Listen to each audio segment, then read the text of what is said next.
Yeah. Didn't just get hit by that person going flying into the select board meeting. Oh my gosh. Oh, no. Like a big Jeez. light. You know, Something on their agenda is very, Very exciting. critical. Yeah, yikes. All right, well, welcome, planning commission meeting. January 2nd, happy new year, everybody. Me too. So we've got, fairly full agenda tonight. Jill, I wasn't sure, I think it's your turn to chair, so, but I'm happy to do it, your choice. Why don't you do it since you can see the room, if you don't mind? No problem. Looks Thanks. like Ellie just joined online too. Awesome, great, wow. Okay, so let's do a quick overview of the minutes. Anybody have any comments? I made a couple minor changes and clarifications. Hopefully I did it right so that they came through with the. See them. That's the PDF. I gotta pull up the Word doc. I'm looking at the PDF. that's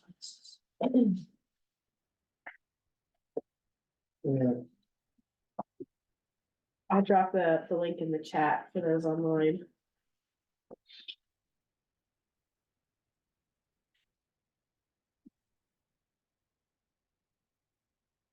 It's mostly just clarifying things like Chapin's comment was about the Blazer plan. It wasn't just some random pond. The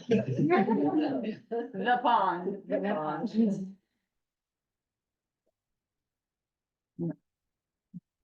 That was the only comment I had as well, for clarification. Oh, and South Burlington's pennies for cows. I just always imagine somebody 15 years from now trying to figure out what was going on in the, in that meeting. All right, there, folks, good with the minutes as amended? The motion for the minutes? Motion to return. All right, second. All right. All those in favor? Aye. Aye. Any opposed? Any abstaining? Jill abstaining. All right, thanks all for that. So the next thing is the capital budget memo. So I want to just say first, thank you so much to Chapin, who has spent many hours on this, and I really appreciate that. We have sort of gone back and forth, and we didn't get to all a draft in time to read in preparation up for this meeting, because we worked on it over the weekend. So apologies for that. But given the sort of timing, I wanted to at least run through the draft. So that we could just walk through the major points, see if we have any big differences or topics we want to discuss. And then I don't know exactly what the protocol is, but I was thinking we could then circulate a draft for actual edits from the planning commission members. Hopefully it would be less in the large category, because hopefully we can hash that out generally now. And then submit it to the select board. And I don't know what is our goal for getting it to the select Wasn't board? it today? I will check in. They're beginning the hearing on the operating budget today, but I there's. thought the goal was to get it today for their January 16th meeting. It might be. Is that what do we need to submit it today? I can check into Eric on that. Okay. I've I gotta might go be over there confusing and that look with the Blazer plan, so don't take my word for it. That is true That for is the Blazer definitely- plan. Yeah, for that.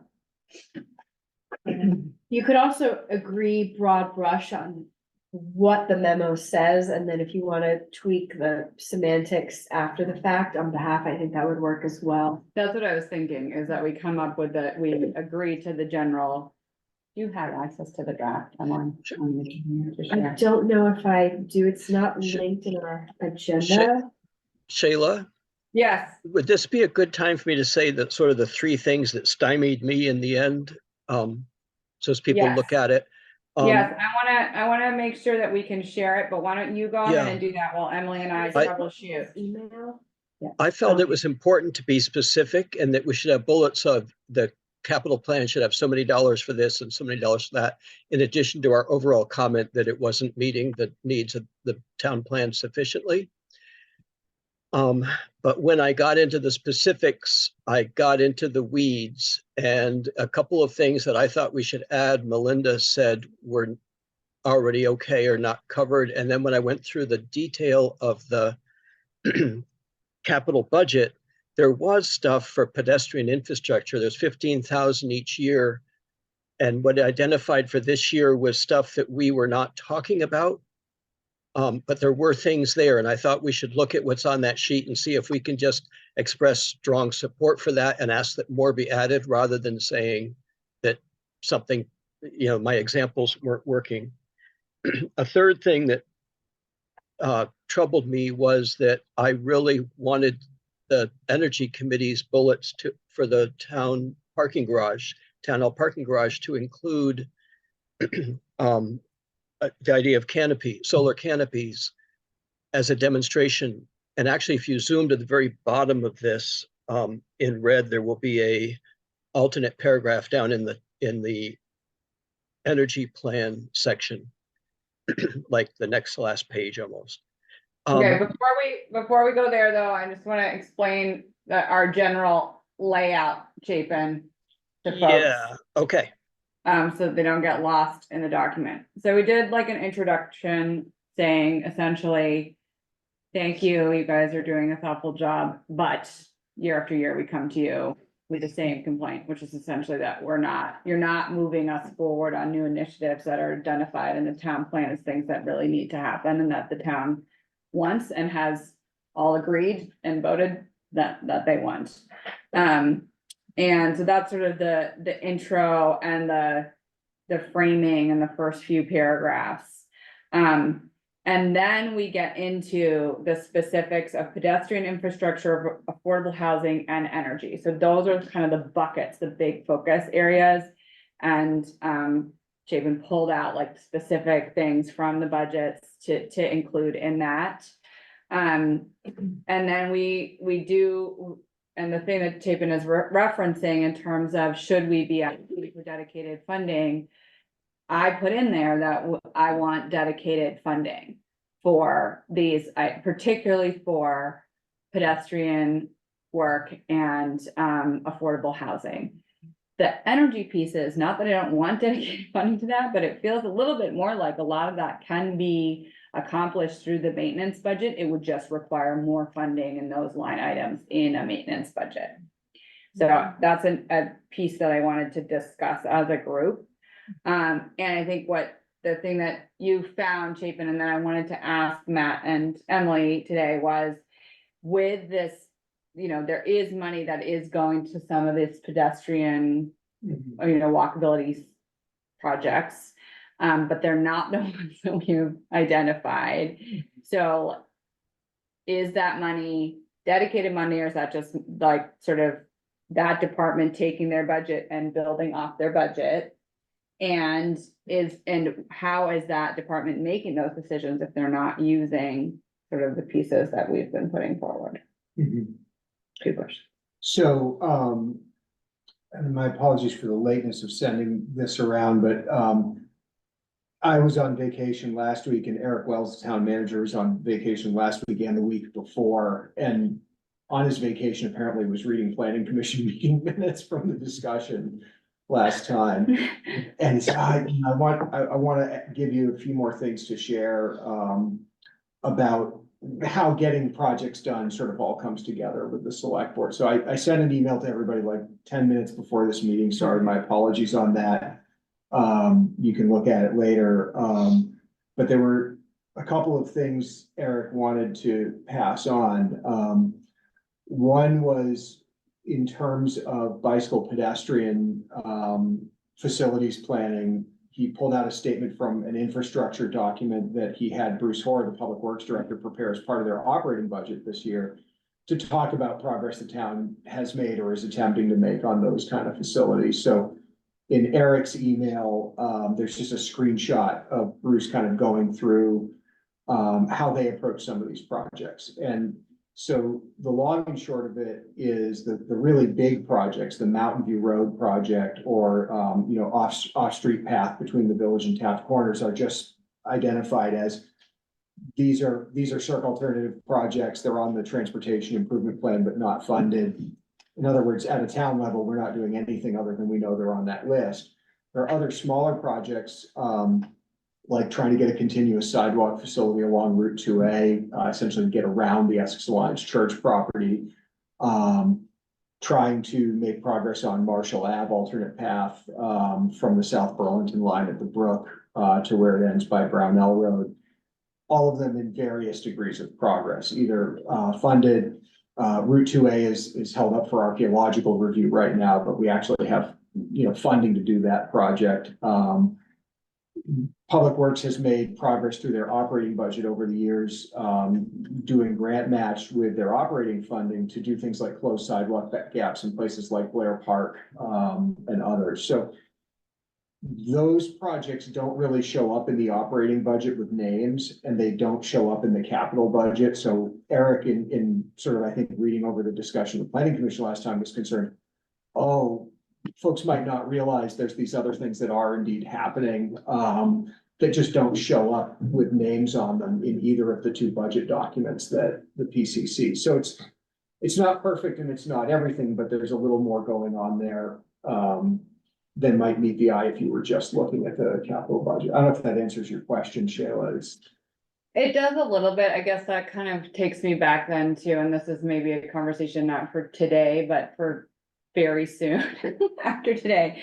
Like, if that's the case, then I do feel like we need to get either presentations from departments, or like not all departments, just the key ones, or presentations from Eric on where the funding is in the operating budget and in the capital budget for these pieces. If it's not, you know, if what we're doing is reviewing the capital budget and you look at it and then it doesn't look like that's there, I think then to do that properly, we would need, I mean, if that's true, we would need more context for it. I think it doesn't obviate the issue of what about these bigger projects that we would still need Let me capital comment money for.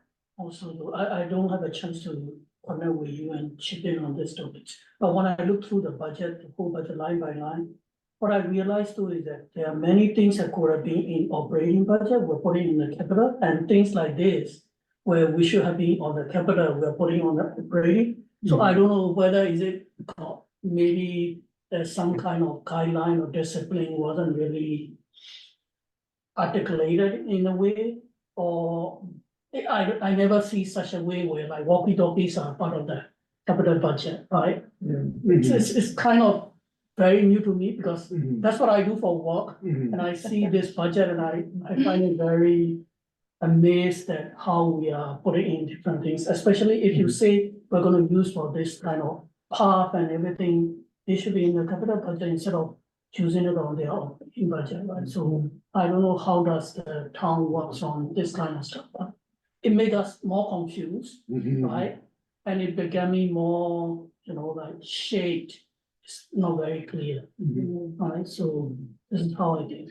No, it's a really good point, and I think one of the things is we are only asked to look at Yeah. and comment on the capital budget, and so if those projects. I did not read the operating budget. So my feeling, even before I saw Matt's memo, and I appreciated that there was a discussion of connectivity of paths, and it was items that are not in the capital budget at all. And so I think what I wonder is if we want to change that to a strong support for what's in the operating and capital budgets, and a desire to do more in the future. So if you scroll back up to the bullets right there, so yeah, where it says pedestrian infrastructure, I had put in some examples. I put in 3 bullets, and I already took the third one out because Melinda had replied that is in the what did she say? The scoping study was already done and will be updated.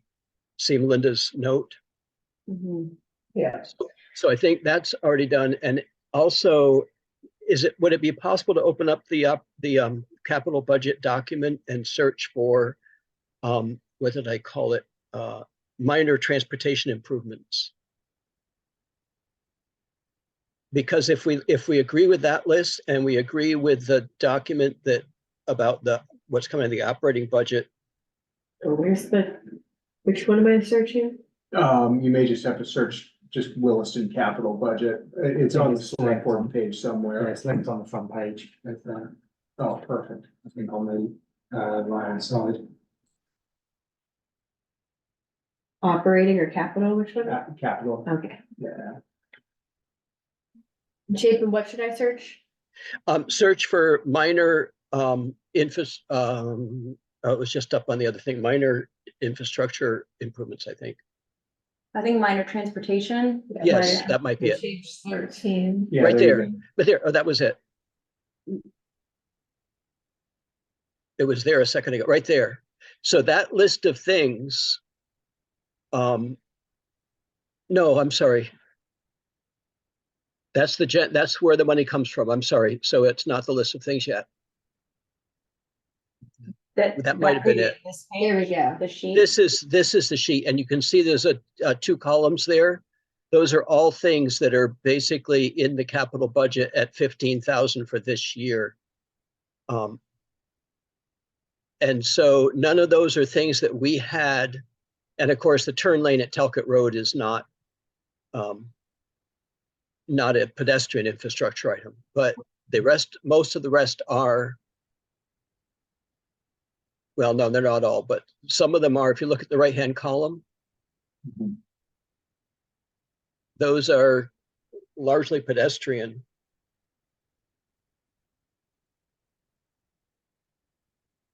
But I guess what's interesting to me is that that's so. Not that they're not important, I do think we should voice strong support, but it's not like. Not making a big impact on these things that we're saying we want, you know, I mean, I think that I mean, obviously a pedestrian crossing at Marshall Ave in South Brownell, that is a good idea. But I'm feeling disconnected, A, from this list and how it's generated and prioritized. And then B, the fact that just having briefly glanced at that email that Matt sent, you know, that basically we're just waiting around for something to happen with the CCRPC doesn't feel good to me for these bigger projects that, I mean, I as a planning commission member have been asked about many times and like, feel like, oh, we're just waiting, doesn't feel like a okay response to me. Okay. And so what I would suggest is that we can't do what I had wanted to do, which is be specific and say, let's do this, let's do this, let's do this. But what we have to do, all we could do, I guess, is say that we would like to see more of the big pedestrian infrastructure projects tackled going forward. So if we go back to our memo that we're sending, I feel like we have to take those 3 bullets that I had put there out completely and replace this whole bit with just a general statement of support for what's in the operating and capital budget and desire to see more of the large projects tackled going forward.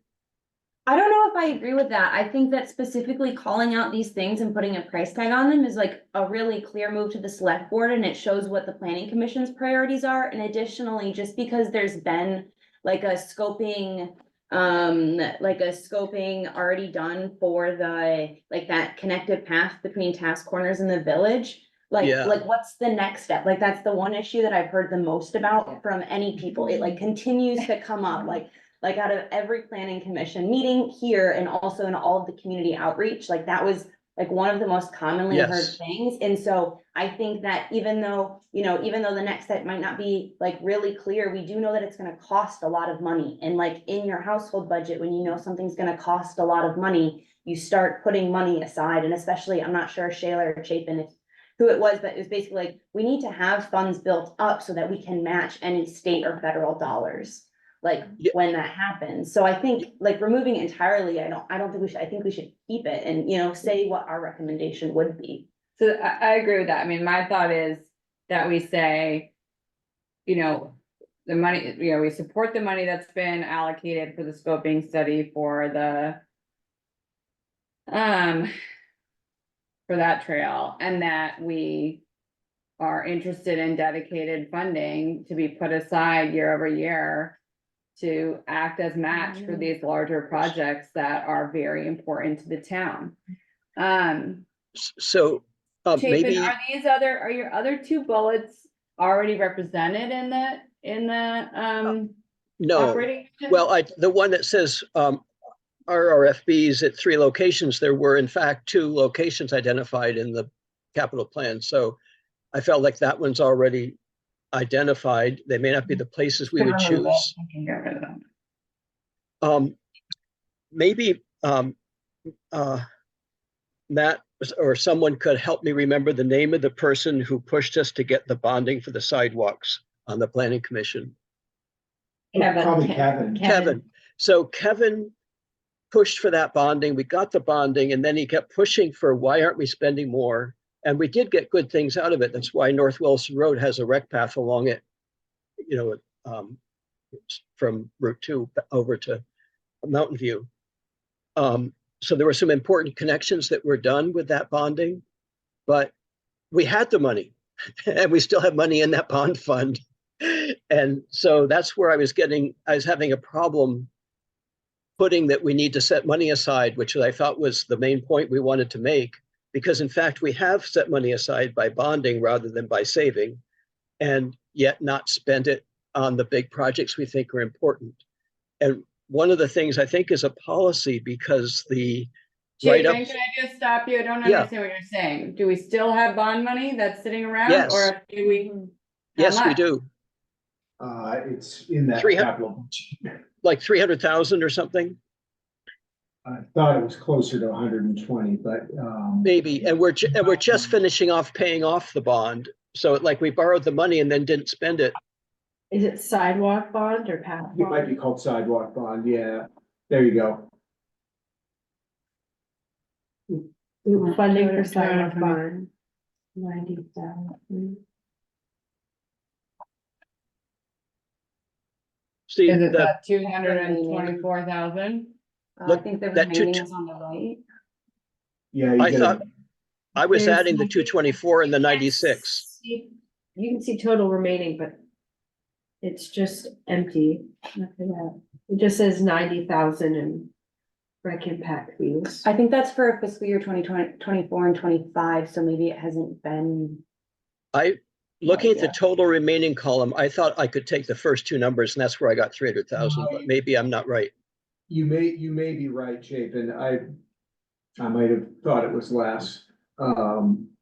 Because they separated out the bond money from the other money that's in the sidewalk fund that came from other sources. Right. Okay, this is further making me feel like we're not playing a role in and don't have good orientation to the money that we have and or is being spent. Go ahead. I also wanted to say that, like, as we saw in, well, if you had a chance to read Matt's very, very recent email, with the screenshot from Bruce Hoare, you know, he says, oh, well, these things are circ alternative projects. Like, okay, is there anything we can do to get that moving? Yes, we can get match money. Right, so let's focus our energy there, because nothing has happened. No, on it circ won't unless alternative we, yeah. For what, 8 years? Yeah. And it's never gonna happen unless we kind of I remember I- you saying once before, like, we need to make the first move. I think that's And- perfect. And so if we say, okay, there's money in here and there's ARPA money, which we haven't even heard anything about in response to our request. And there's the circ alternative, like, put those things together and like get moving on this thing that people ask about all the time. I wonder if the first bullet point then on this pedestrian infrastructure should be allocate X amount as a combination of ARPA money or, you know, from the capital budget to be used as matching for circ alternative, however it works. I'm not 100% sure on the funding mechanisms or whatever, but like be specific, because the plan, it seems like the select board might have a hard time being like, it's more for sidewalks, and they're like, we put this, Yeah. like, we have a budget for sidewalk improvements, but if they're like, this is what it's for, maybe they can. And don't I know. would leave the decision about whether it's ARPA up to the select board though, because it does have to be allocated by end of 2024 and spent by 2026, I think, end of 2026. What, after the scoping study, what would be the next expense? So we would actually be moving towards design, at that We point. could use ARPA funds for that, right? Yeah, design, you know, then leads to getting a real cost estimate, and then you really know what you need and you know how to go get it. Since we're talking about ARPA, that was the other thing in my very recent email, was Eric shared this ARPA worksheet. It's about like a 13-page word table of all of the various projects that have been identified by all the various players in town as being potential ARPA projects. And that's the worksheet the select board's gonna be working through starting at their next meeting. With my apologies, there's also small so that everyone can have the projector screen experience, even on paper. I made a few of these just by way of demonstration, and it's on the computer too. And I think what Eric's point in sending this to me was to say there's a few things that maybe he picked up on in the minutes of the last planning commission meeting that were seen as gaps that might be, oh no, we did identify that as a potential ARPA project. It's on the table right here, but just this worksheet hadn't been shared broadly. It was handed out to select board, but it wasn't on their agenda. So I wanted folks to have that as well. So Matt, when you say the select board is gonna start on this, what does that actually mean? What are they actually gonna do? So what this includes is both projects and some potential costs. And so, you know, we have a finite amount of ARPA money left to figure out what to do with. And we have a deadline to commit it and go spend it that's actually relatively imminent. So the select board can't fund everything on this worksheet, so it would be a prioritization process for them. That's what I'm wondering. And then just try to move forward. So for example, design work, Taft Corners to Village Path is on here as an ARPA priority or possible priority. Gotcha. And just since we're talking about money and funding, the other thing, I'm gonna get called over to the select board in a bit. Eric added a late breaking item to this, which was for the select board to consider spending some ARPA money on a tax increment finance district study. Which is, I could talk all night about tax increment finance districts and what they are, but it's a way to retain more local property tax revenue for a limited period of time, as long as you're reinvesting it in infrastructure in a place where you're growing your brand list. So it's the tool that, you know, many of our neighboring jurisdictions have used to build infrastructure, and we're looking at it for the form-based code or growth center area of Taft Corners. If those things make sense, why do we need a study? Well, Do the we wanna reason spend money? the reason you do a study for tax increment financing is because if your brand list doesn't grow enough as a result of your infrastructure investment, you're on the hook to pay for it out of your property taxes. So you're actually studying the development potential of the area and cost of your infrastructure projects. Making sure those things are managing risk, basically. So anyway, that's another piece of the picture that Eric wanted to send along. Also on his list was microtransit, a demonstration project for microtransit, which meets some of our transportation goals. It's not pedestrian infrastructure, but it's in terms of equity, it is a transportation equity goal. Are we looking at this right now because we're thinking about taking potential ideas from it and putting it into the draft memo, or just in terms of refocusing? In our conversation last meeting, I was feeling very frustrated that our projects were not in the capital Gotcha. budget. And so this is Eric responding to some of that Where- frustration okay, where they the like, reference. yes, and there is this list of things that I'm still Gotcha. thinking about. Cool. And I don't think we actually, Chapin ended up, I don't remember if we left our ARPA complaints in here. I think that, I think we shouldn't address ARPA specifically because that's a complex decision, what money to use, but we should say what the priorities should be that match the town plan. And I'm feeling like I went down the wrong road with the bullets I originally proposed for pedestrian infrastructure. But what we want is probably two bullets. One is that we support what's in the operating and capital budgets for pedestrian infrastructure and would like to see more in the future. And the second bullet, that we would like to see money set aside now for the big projects that are listed as Circle circle. alternative. I think we can be, yeah, and I think that does get to the specificity piece. It's not just random money to sit on. Yes. It's circle alternative, and I think we can point to that bond funding and say, and if this is not allocated, we recommend allocating that toward design for that Yes. path, for the connectivity, for the, Taking those next steps. we need to name that thing, so we know what it's called. The Taft Corners Village Path. Okay, If you So- want to move on, I was going to say, I think affordable housing as drafted is probably pretty good. so affordable housing as drafted is just asking for $150,000 into that housing fund.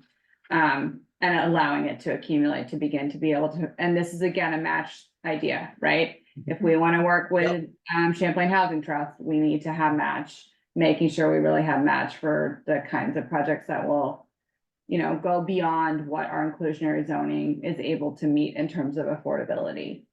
Do folks we- want to, any comment? Oh, sorry, go ahead, Chapin. And we now have a committee who can decide how to Exactly. direct that up, carefully.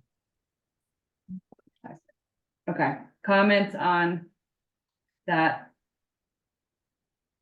Felt pretty concrete to me. Okay. Energy gets a little more complicated. Yes. I can probably take something off there already, because if you scroll down in this grid that Matt just sent us, one of the items is parking lot solar canopy demo project. It's fun to do Well, this, right? Over And vacation. what's cool about that is that's there because I told Eric to put it there back last summer Yes. when he was taking input. Thank But- you.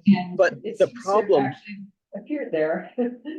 the problem is that Melinda has basically shot holes in two of the things I proposed here. On that one, she said the Energy Committee did not support, her note is over on the right somewhere. The Energy Committee did not support putting, the reason it's not in their memo is they didn't support solar over the town hall parking lot. And she gave the reasons, and all but the first reasons are the reasons why I support it. So I was confused. Right there, incidentally, the Energy Committee. Really hard to read. Okay, I can read it. Incidentally, the Energy Committee looked at this and were not in favor of it, mainly for practical reasons. They feel that developers are savvy enough to know about solar canopies and that they are technically very challenging and expensive to install.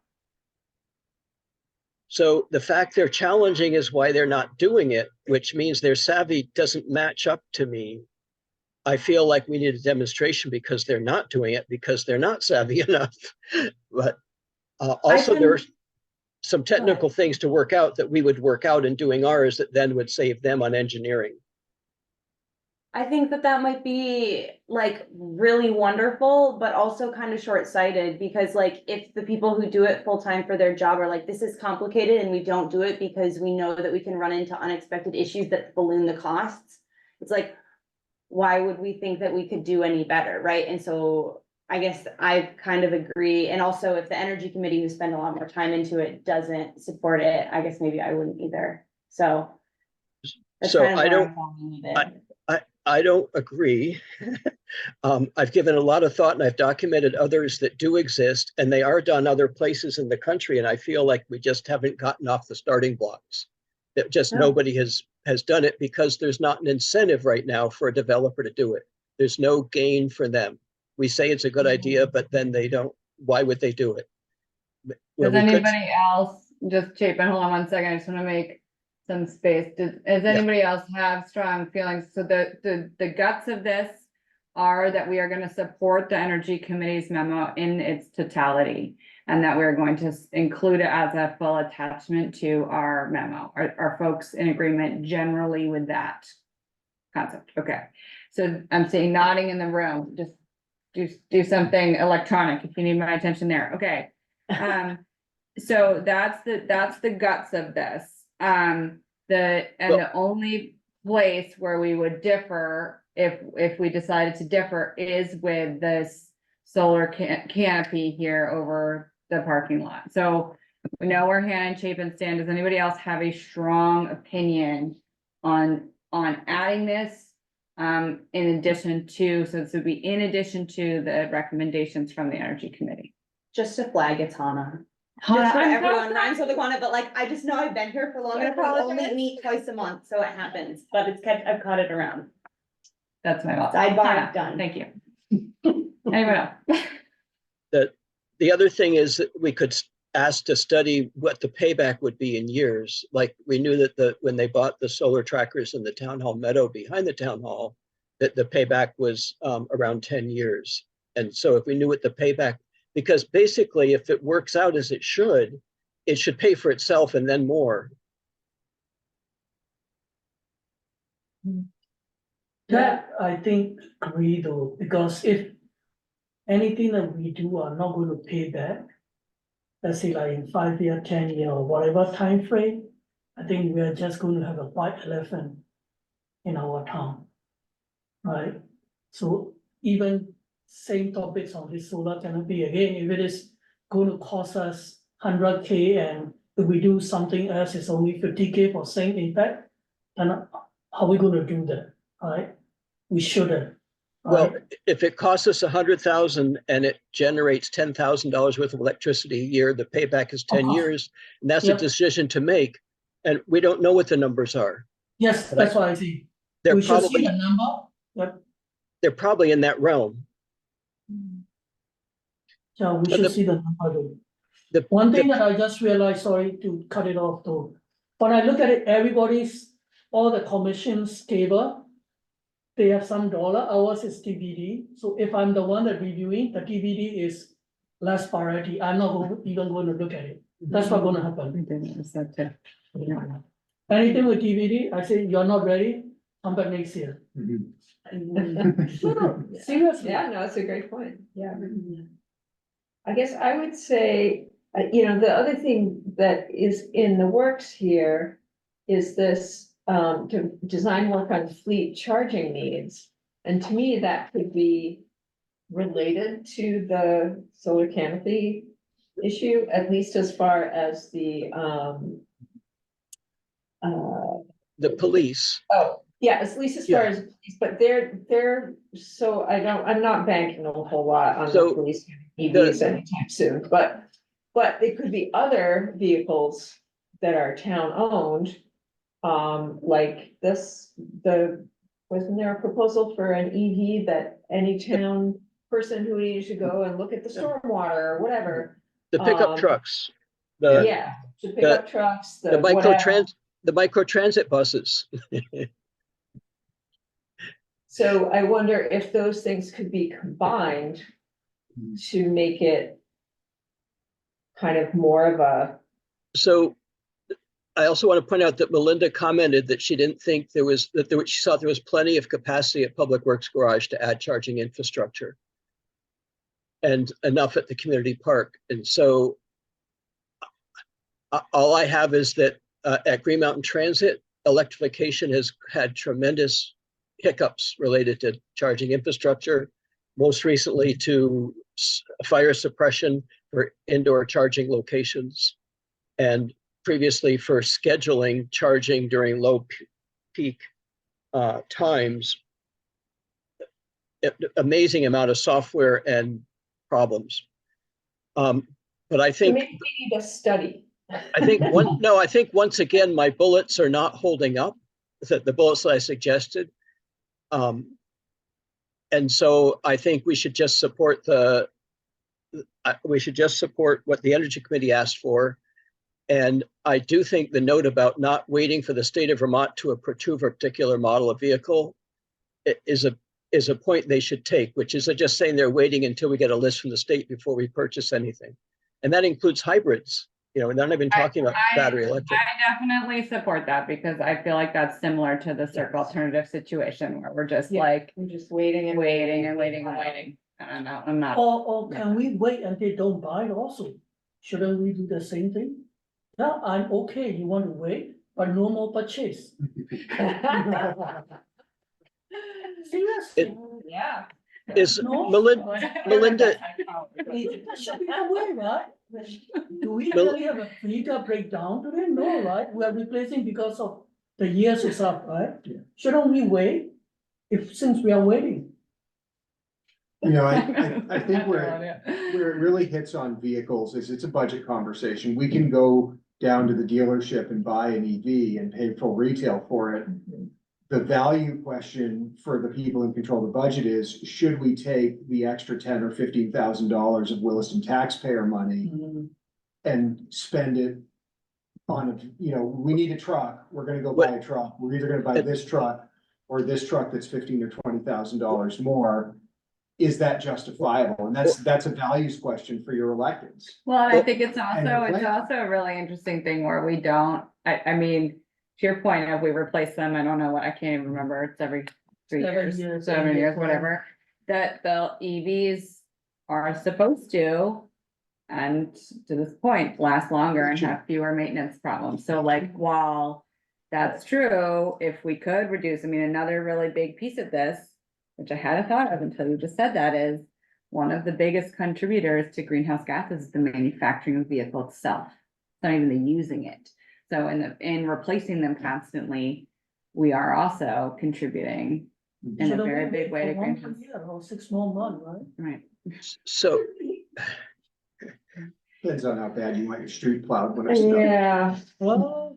If you want the So- truck to Well, it run. doesn't run today. If it's unreliable, like it adds a different, right, it's a different layer. If it's unreliable, if we're like, it's just old and we would get we would get cost savings over 10 years. We'd get cost savings over 5 years and it would pay itself off versus it doesn't run currently and it's not reliable and doesn't suit the town's needs. And those are different conversations. I Yes. deeply appreciate your point. I think we should maybe just stick with, Yeah, like- let's move forward So- before it's a statement. the paragraph I put there, you'll notice it has a second sentence that says working with VEIC, that's the Electric Investment Corporation, and the state to be one of the innovators. I believe that if we volunteer to the state to try out some of the vehicles that are potentially going on their list, that they might support the cost. I think we aren't leaning into this. It's not that it's going to cost more. It's that we aren't even looking at it. Melinda commented in the chat, CCRPC may be partnering with VEIC to do fleet electrification studies and charging infrastructure needs studies for towns. Cool. So there's Good. some This year. momentum on this. Next fiscal year, Oh, okay. they're asking about, yeah. So maybe this whole section becomes, we support the town's energy plan. Specifically, we want to call out that this study thing might be happening. And so having allocation, working with the VEIC, what Chapin said, like, we want to explicitly call that out in this. Put in this that, point as so well. can you drag Melinda's chat, just add it to Chapin's, working with VEIC. Somewhere in there, we can massage that and then delete those. Okay, team, thank you very much. We are way not on our agenda. So the last 2 paragraphs, just for folks to look at, I think that the 2 pieces that I wanna, again, just reinforce is what I put in there that I wanna make sure folks agree with. If you don't, this is from all of us, so I wanna know now, is essentially that we do need some of the specific funding for these long-term projects, affordable housing and pedestrian, these bigger pedestrian infrastructure needs. And then the energy goals really need to become part of this maintenance budget, that it's not that we oppose a maintenance budget, it's that the maintenance budget needs to now adopt the energy principles. And then the second paragraph is that I do think we need to figure out a different way to do the funding and have it be dedicated. Because what we are doing and just holding this maintenance budget in the way we are holding it is maintaining the status quo, which is not advancing equity. No. And that is something that we just need, we need to put our money where our mouth is. And if our mouth is saying that we should be doing equity and improving the livability of Williston for all people, that is gonna involve spending our money in a different way. And that's not just as easy, but I think that we gotta start to make this point of like, in order to make this change, it's gonna take actually moving the money a little bit. So again, I wanna make sure people are actually comfortable with that statement. And agree with it, because if not, we don't need to include it here, and I can include that separately as my own thing. The way you just put it, I think, is critical, because you're not just saying this is what we want to do. Because that's easy to ignore. But when you add the phrase that essentially says, and here's why, that it's not aligning with the long-term goals that we have laid out and shared with the town. It's not, we're not in agreement, we're not acting on their behalf. That's a whole different story. Yeah. And that kind of puts them into a little bit of a corner that says, you want to take some action here. I agree. But otherwise, though, all these things are gonna cost us more, right, in terms of tax and whatsoever, not, yes? Yes, More money is more taxes. yes, The other thing is that some of the items, especially the energy items, will have a payback that may save us money in the long term. And I think when that's true, it needs to be emphasized because it protects select board members from the rage of those who think our taxes are too high. There's that, and then there is also the reality, two realities. One that a point that Matt made to me last month, which I think is really, really important, which is that if we are, as a planning commission in a town, concentrating our development in Taft's Corners and in the residential zone, but particularly in Taft's Corners, which is where most of our new everything is going, that we have to be able to connect that to the parts that we are quote unquote conserving and preserving. And if we are not doing that, we are not actually allowing for access to and use of that property by everybody in Williston, and that's not okay. So that was one really important one. And then the housing one is much more self-evident. We have done the needs assessment. We are not confused. We know, that it's not affordable, particularly for, people on fixed incomes, people with disabilities. There's a group of folks who don't have access to the town right now, and that's, that is a decision that we are actively making by not actively making this investment. Sounds good. So there Shayla, I think there's two more questions on the document. Okay, thank you. Go ahead, Chapin. I had suggested adding this existing items in the capital budget that are underfunded. And 2 points about that. One is that somebody, it might have been Melinda, might have been you, just said you're worried about detracting from our bigger points. And the second is that when I went through and looked for it, it was really hard to tell what funding should have been on some items. So the only thing I could really compare is which items did the manager not approve the amount requested. And so this is just a list of things where the manager there was a requested amount and the manager didn't approve all of it. In the first couple of them, didn't approve any of it. And then the last couple approved 2,500 out of 10,000. So I think Chapin, I actually think I appreciate you going through and doing it. And I think it's an important list for us to look at. I personally would advocate for not including it here because I don't want to muddy our message, but I'm okay with that. Okay. Yeah, I think that's fine. I just wanted to raise the question. Yeah, no, thank you. And also thank you for putting this together. I was pleased that it was a smaller list as it was. And then finally, if you scroll down to the end, to the Energy Committee recommendations and stop at the red paragraph right there.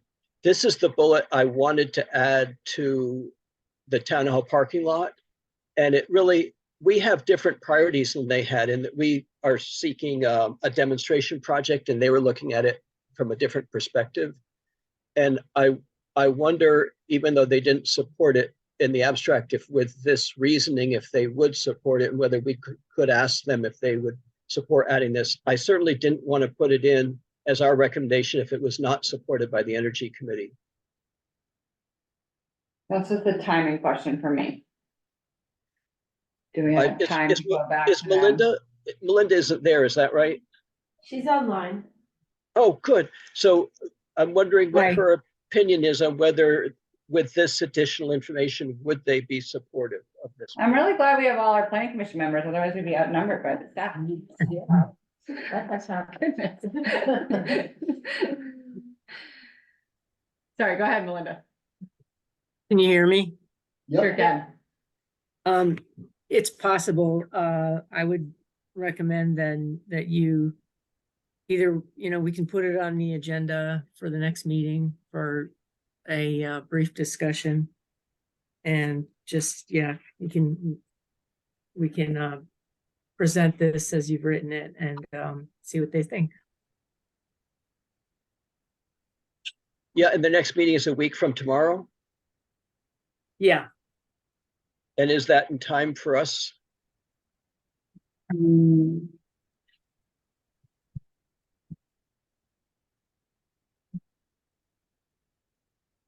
That's a That would be timing January question. 10th, and then the select board meeting would be January 16th. Yeah, so they'd have it. We could get that to them. That'd be okay. Okay, Okay. because I don't support, even though this is the way I feel, I don't support adding this bullet if the Energy Committee can't support it. And so I was disappointed that they had discussed and not supported it without more rationale, but I didn't know if they were considering the demonstration project aspect. And I'm also interested on what basis they thought it wouldn't be a payback that would be worthy of investing in. Okay, so I want to make sure we actually give members a chance to read it on your own time, not on this beautiful screen. And provide input, but then I think we do want to send it before we will meet again.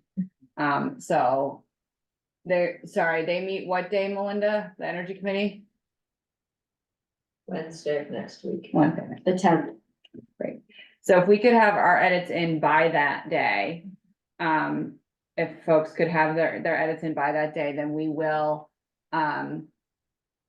include or exclude this bullet based on the Energy Committee's recommendation, incorporate other edits that folks have to the document, and send it on over to the select board.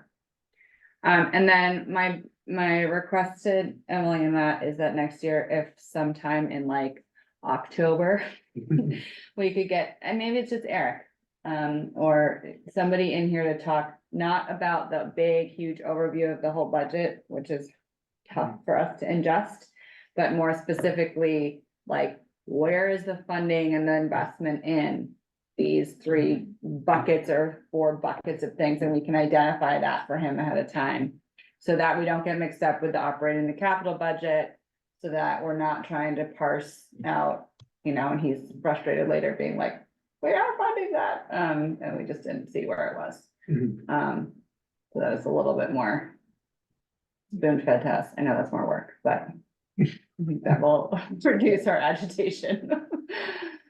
Jill, I didn't know if you wanted to add anything here. You're good. No, I'm gonna read it when you send it to us and then get anything to you in writing. Thanks so much. Okay.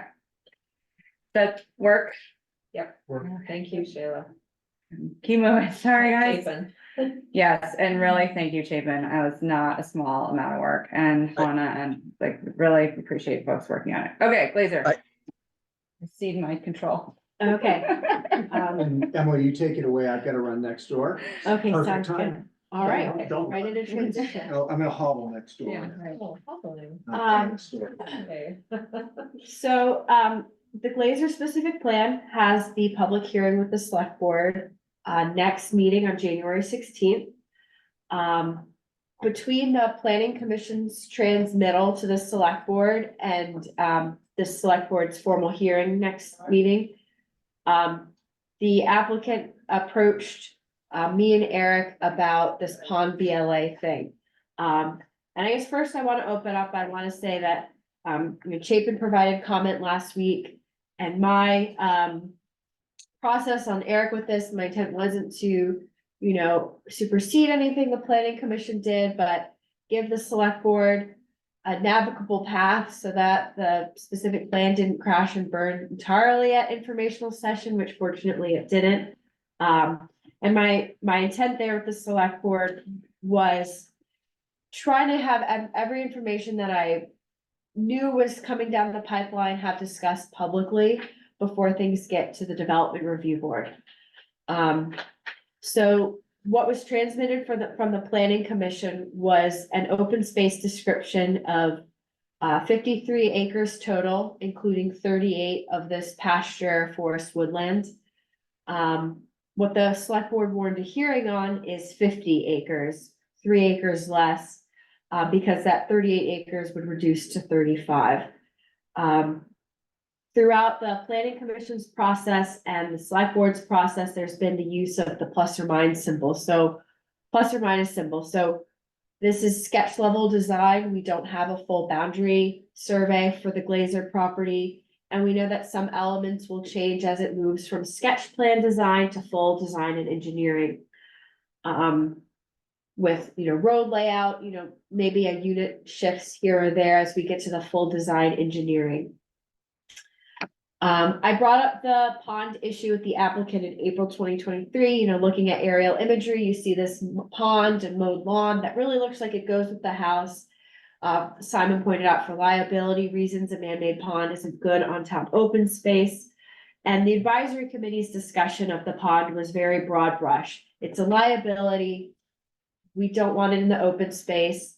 And that was pretty much it. It was also in context of talking about Windridge Road, removing that from the open space calculation as well, because it's a private road.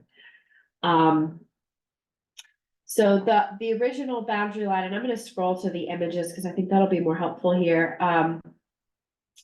The original boundary line looked like that top right image where it was more closely around the pond. It cut off some of the mowed lawn and paths, and it would create this weird boundary between future town-owned land and private land. In October, so this was after things had transmitted from the planning commission to the select board. I'm working with Eric on the select board info sessions. Brian proposes these two concepts that would be more land in private ownership. And I bounced back another idea. My intent here was to maintain a wide buffer between the proposed homes in the Glazer subdivision and the northeast corner of the pond. There's a little cluster of trees here. So keep that buffer as wide as possible for the open space. And that's ultimately what the select board heard at their second informational session. I brought up this pond topic to them. They didn't have any questions or concerns, so Eric and I moved forward with warning the hearing based on this configuration. My main intent was that whatever the select board holds a public hearing on and is ultimately adopted into the bylaw will align as closely as possible with what the select board, or excuse me, what the development review board would be reviewing at a later date. Chapin brought up some concerns with this configuration. Mainly that it takes a section of forest that would have been part of the town forest and makes it private ownership and may add further barriers to a path or trail connection. So harkening back to the official map conversation, there's a desire in the official map to figure out a path or trail connection to get the old stage path through towards Coyote Run, South Ridge.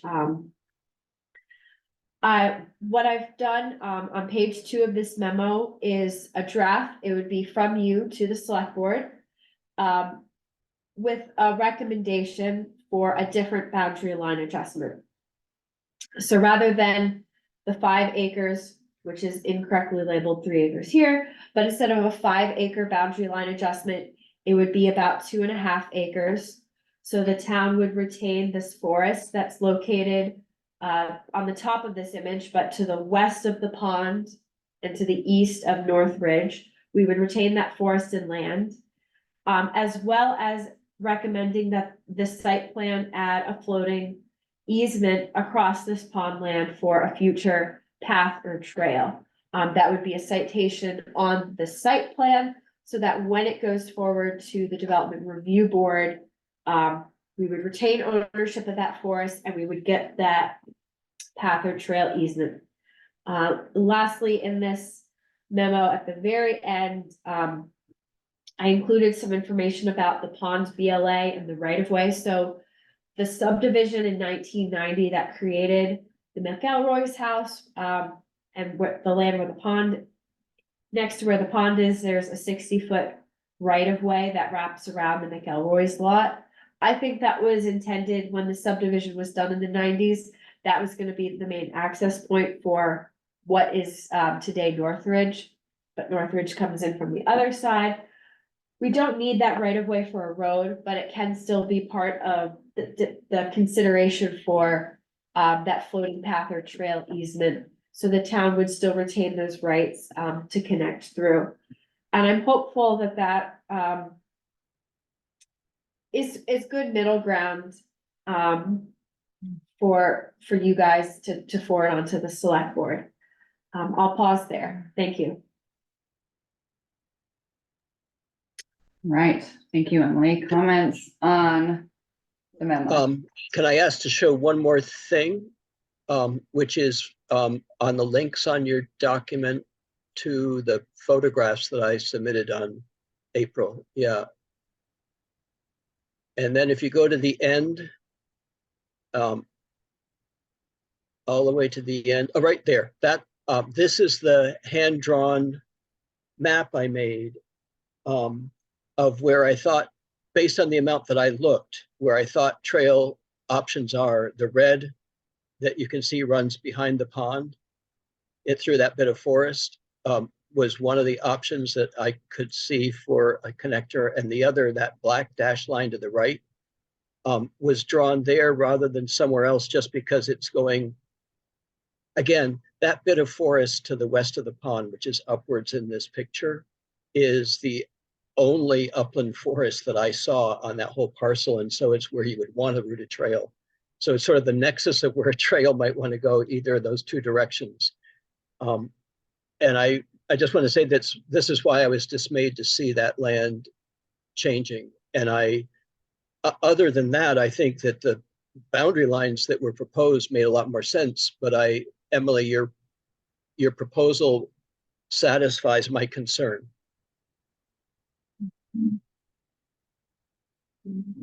I might also point out that had the committee or the applicant or anyone taken seriously the idea of exploring these paths, we would know whether we wanted to really support one or not. And the reason it's still up in the air and I'm trying to protect it is we haven't decided.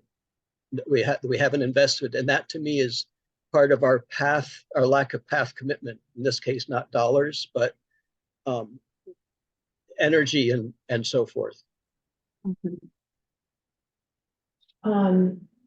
One question I've had all along is about the other end of that and what exactly the arrangements are with like Chloe Circle or Cadence Circle, which are right in there. Or then, you know, I can answer. What commitment is there? There is a right of way on the right hand side of there above Chloe Circle is a dedicated right of way. Where the black dash line goes is a dedicated right of way. Okay. And is there nothing farther south? No, where the red lines go would require getting new purchase of land or right of way.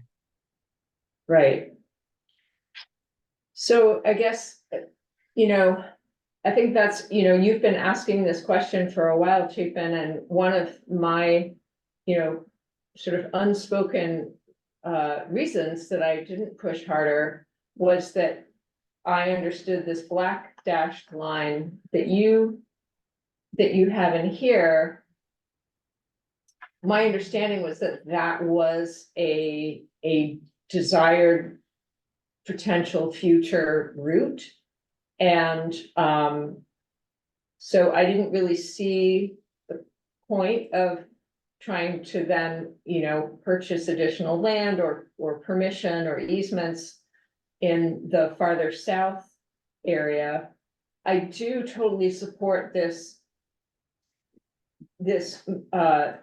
proposal that Emily has put together today, and I value your judgment on the upland woods piece. I guess I feel like that is in and of itself valuable to have the upland woods as part of the town land. I guess potentially in the future, maybe that would be a viable path route. And I think you're right to push us to explore it. But I guess from the beginning, I had thought more along the lines of the one to the north of Chloe Circle. So as a practical matter, if you are trying to get from South Ridge or anywhere west of that to the Williston Central School, going up Coyote Lane and then across at that higher elevation would be kind of daunting. Whereas the lower path that mirrors more South Ridge but is less steep would be much more convenient. But again, I think we need to explore all options. If we did do a path where the red is, where it goes close to the houses on Hart Circle, we would probably need to put a barrier fence, much like the one that's on the rec path heading east from Old Stage Road down to Allenbrook. You know how between there and Old Stage Estates, there's a wall. There probably would need to be a privacy wall or something like that. And I'm not saying that it's something that can be done easily. But yeah, there. Okay. Yeah, so this was the map I was looking for to help answer this question. Yeah. It's my conglomeration of official map. So official map shows those what's completed in black, the desired connection in dashed yellow. The eastern side of Northridge is mostly wetlands with some upland. They were required to provide a trail easement. They provided a trail easement around the back of those Chloe Circle homes, along Hart Circle, and then on the backside of McElroy and Savage. We do have to the north of Chloe Circle, what's called Martell Park. The existing path dead ends, halfway up Coyote. And then the intent with Coyote and the Martell land was that the path would then continue. So there's a couple options for connectivity. Yeah. And I hope eventually we have all of those. We're talking about pedestrian infrastructure. Yeah, I think the plan as you proposed, Emily, keeps the options open for the future and doesn't bar things off. And also obviously fields and forested areas, they can change, but it also looks more contiguous with what you'd expect the property lines of that person's to be. It just seems more clear, what's town land, what's privately owned with the latest proposal. Yeah, so we would retain, we would get that floating easement. The pond is right around here. We would retain that floating easement, and that 60-foot right of way runs along here. So it would help connect that link. Yeah. Looks good. I think your memo is good. I did have one question about the memo. Toward the end of one that's titled let's see, it was in our packet of stuff. I think it says the planning commission reporting form for municipal bylaw amendments. Is that part of this? Yes. Okay, so my confusion is on this acreage thing. Because I understand the plus and minus, that's not a problem. But as far as I read this, if we go to number 3, okay, so we're changing 53 acres to 50. and 38 to 35. So that's, we're taking out 6 acres total. 3 acres, so it's 53 total, and of the 53, 38 is the pasture wetlands forest. I see, okay, maybe it was just the phrasing, or maybe I was reading it. When I closed or something. Okay, the open space includes 15 acres. And I see, okay, so it's only 3 acres, I don't know, maybe you wanna just say. Proposes. A change of a total of 3 acres, just because I misread that and was confused, even though I thought I was looking for 3 acres and I kept seeing 6. And, with your memo, if the select board is in support of this, I would recommend that the select board change the language to then say 51 acres, including 36. Because instead of dropping the open space by 3 acres, you'd be dropping it by that 1.5. Okay, great, There's a couple different Gotcha. moving pieces. right, yeah. But that's not in the memo that we're actually voting on, Yes. is your page 2 Page here. So that's still 3 acres. That, not 1.5. Or are we going to actually change it to 1.5 instead? I rounded up there just so it's whole numbers in the, so the total land area. What, the image on the left, the total land area is 5 acres. But the select board already knew that 1.5 acres around the pond. Wasn't good, so 5 minus 1.5 is 3.5. Right. I don't. I did all the math, I think, to make sure that it all pans out. But instead of being 50, so you sent it to them as 53 acres. It changed where the open space then would be 50 acres. If they go to this middle ground version, it would be about 51, 52-ish. Okay, all right, thank you for helping me through that. All right, I was the one who derailed our agenda, so I feel badly about asking us if we're ready to move No, on. it's But Are we? Point for clarity. Are we good to vote on this? We even have a draft motion here. Or are there other questions? I'm good, All right, I'll take a motion. you got it. Move that we transmit the memo as prescribed. All right, Where did second, that draft go? it's right there on the screen. Oh, okay.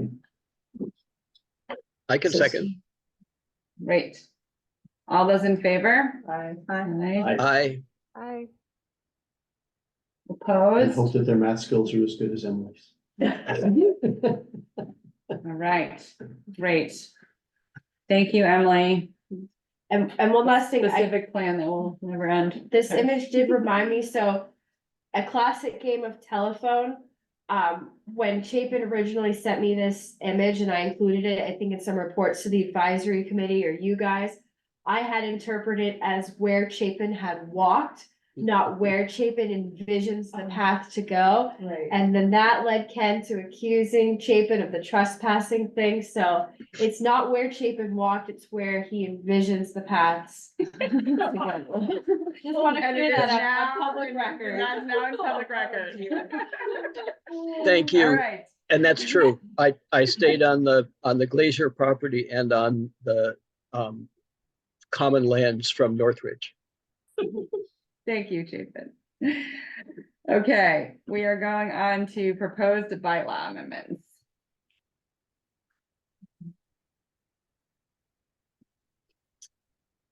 You know, Who's doing this one? It's that me? sort of Matt, and I guess it's all 3 of us. Just hold on, I can share that. So there's 3, we're doing it, there's 3 areas, one of which is making, our bylaws compliant with the, Homes for Everyone, Home Opportunities Made for Everyone Mhm. Act. which covers three things: the residential densities, limiting residential parking, and providing density bonuses.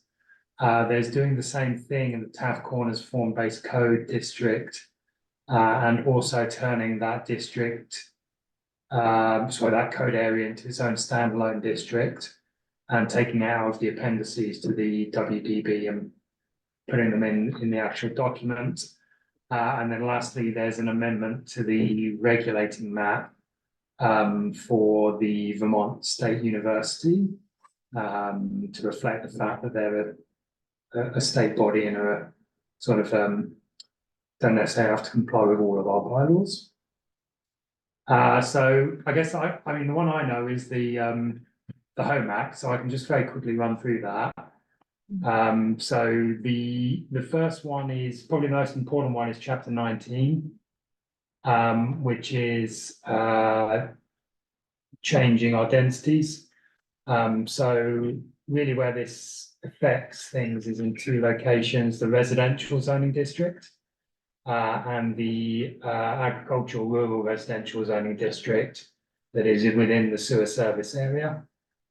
So we're going from 3 to 5 in the RZD, and in the ARZD that's in the SSA, to meet the HOME, we are going to 5 as well. So we can have a look at the text in a minute, it might make that a little clearer. We do have to allow for this 40% density bonus. So in places like the RZD, that will probably be expressed through developing it up to 7 units per acre. In places like the Taff Corners form-based code, it'll be expressed in a higher building. There's 2 ways you can deliver that. So you probably saw on Front Porch Forum and in the Williston Observer, someone is already availing themselves of that benefit in Taff Corners. And then lastly, there's a bit of sweep up there just to try and make these affordable housing bonuses comply with our inclusionary zoning requirements as far as possible, but without falling foul of the state rules. So that's that. There's the minor change to the ARZD. I don't know if you know, but there's certain portions of the ARZD, not many, that are also within the sewer service area. So we sort of end up with this quasi residential zoning district in the ARZD that has higher densities, but it only affects around 40 parcels or so, mainly on the east side of Route 2A and the north side of Mountain View Road. And I've got a map that we can show you if you're interested in that particular aspect. The agricultural rural residential district is also going to get multi-family, multi-household for the first time in the sewer service area, allowing up to 4 dwelling units in those buildings. And then lastly, there's a change to the parking requirements, which essentially sort of just mirrors state law that says that the maximum we can ask for is 1.5 on those duplexes and multi-households. And if the developer can demonstrate that's within a quarter of a mile of public parking, they can have 1 parking space per unit. Does anybody want to see that zoning map? I would like to, because Yeah. I had some questions about, for instance, am I correct that the Porterwood Drive has sewer service? They do, yes, but I don't, are they included in this? They're not in the sewer service area. So we've defined what's served by residential sewer, municipal sewer as within the sewer service area. So it's really these 2 areas here. Cause Porterwood and Meadow Ridge were Ridge. added for environmental mitigation. Right, So they're on the So- map, but they're as like different designations. okay, so they're not part of the sewer service area. No. And what would the state think about them? would the state say, oh, you got sewer service there, so they would be subject to the Home Act? That's a good map question. I think that is a map question, Okay. really. I think it's because they were added, like Yeah. Emily said, to mitigate Right. a big environmental problem. That was carved out during the process to avoid problems like we've Sure. experienced. Yeah, because that question came up when they were drafting this legislation, and a lot of communities were like, hey, we have these areas where it's like. They're served, but they're not like in our district, the way we would want this language to be intended, but we can follow up with Matt on. Yeah, I just don't want us to be Sewer service. caught off guard when suddenly somebody, wants to double the number of, homes in Porterwood or something like that, or, it's like, maybe that should happen to some degree, but let's know about it and be on top of it. And I guess that was my only question, was about those areas. Great. I'm not as concerned, I guess, about the 2A and the north of Mountain View. Okay, sorry. Yeah, Chapin has his hand up. Go ahead, Chapin. I was just gonna say that everything in this whole bit made sense to me, but it's a lot, and how it's represented, its changes in the bylaws is a lot. And I trust our staff to have it right. And so I almost wanted to turn it around and ask staff if there's any parts they wanted any of us to reread more carefully. Otherwise, I'm just gonna support it all because it makes sense. I mean, I'm fairly comfortable. Matt and I spent a fair while before Christmas going backwards and forwards on drafting this up. I think we probably just want to take a careful look at how it affects the village, to make sure we're not catching ourselves out there. But we sort of ask it, there's limited ability to sort of influence this. The things that perhaps are discretionary are things that we've done, like the state only requires the affordable housing to be available for 15 years, but does allow us to require it for longer. So we've taken that step and required it in perpetuity in order to get that density bonus. We've gone further and made sure that the inclusionary zoning requirements that you applied to things like phasing, allowable differences and things like that have to apply to dwellings that we get to avail themselves of these bonuses. And then the high requirement is what it is. People do get it, but we sort of thrown a noose around it, saying it sort of that's defined as 13 feet outside of the Taft Corners area. That was the one thing that stood out to me, and if I understand it correctly, that new building that was proposed, like, oh, it has 6 stories, even though form-based code said 5, and they're the ones who are making use of the density bonus. This, from what I understand, we're reducing our stories, so we maintain the max that was originally in the form-based code. Yeah, so Matt's been through that in some detail, and I think that was something that he was interested in getting your feedback on. Because that does reduce the heights, which you spend a lot of time on when you were doing form-based code. For those developments that are not affordable projects. Get to page 3.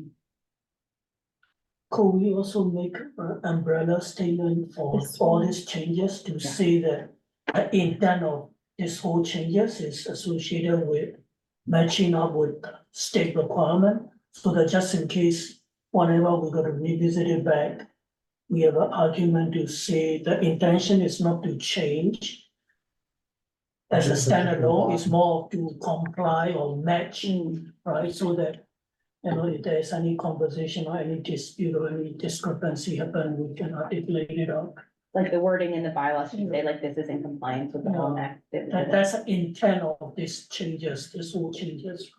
That's right. We don't have to make the changes because state law You say supersedes it.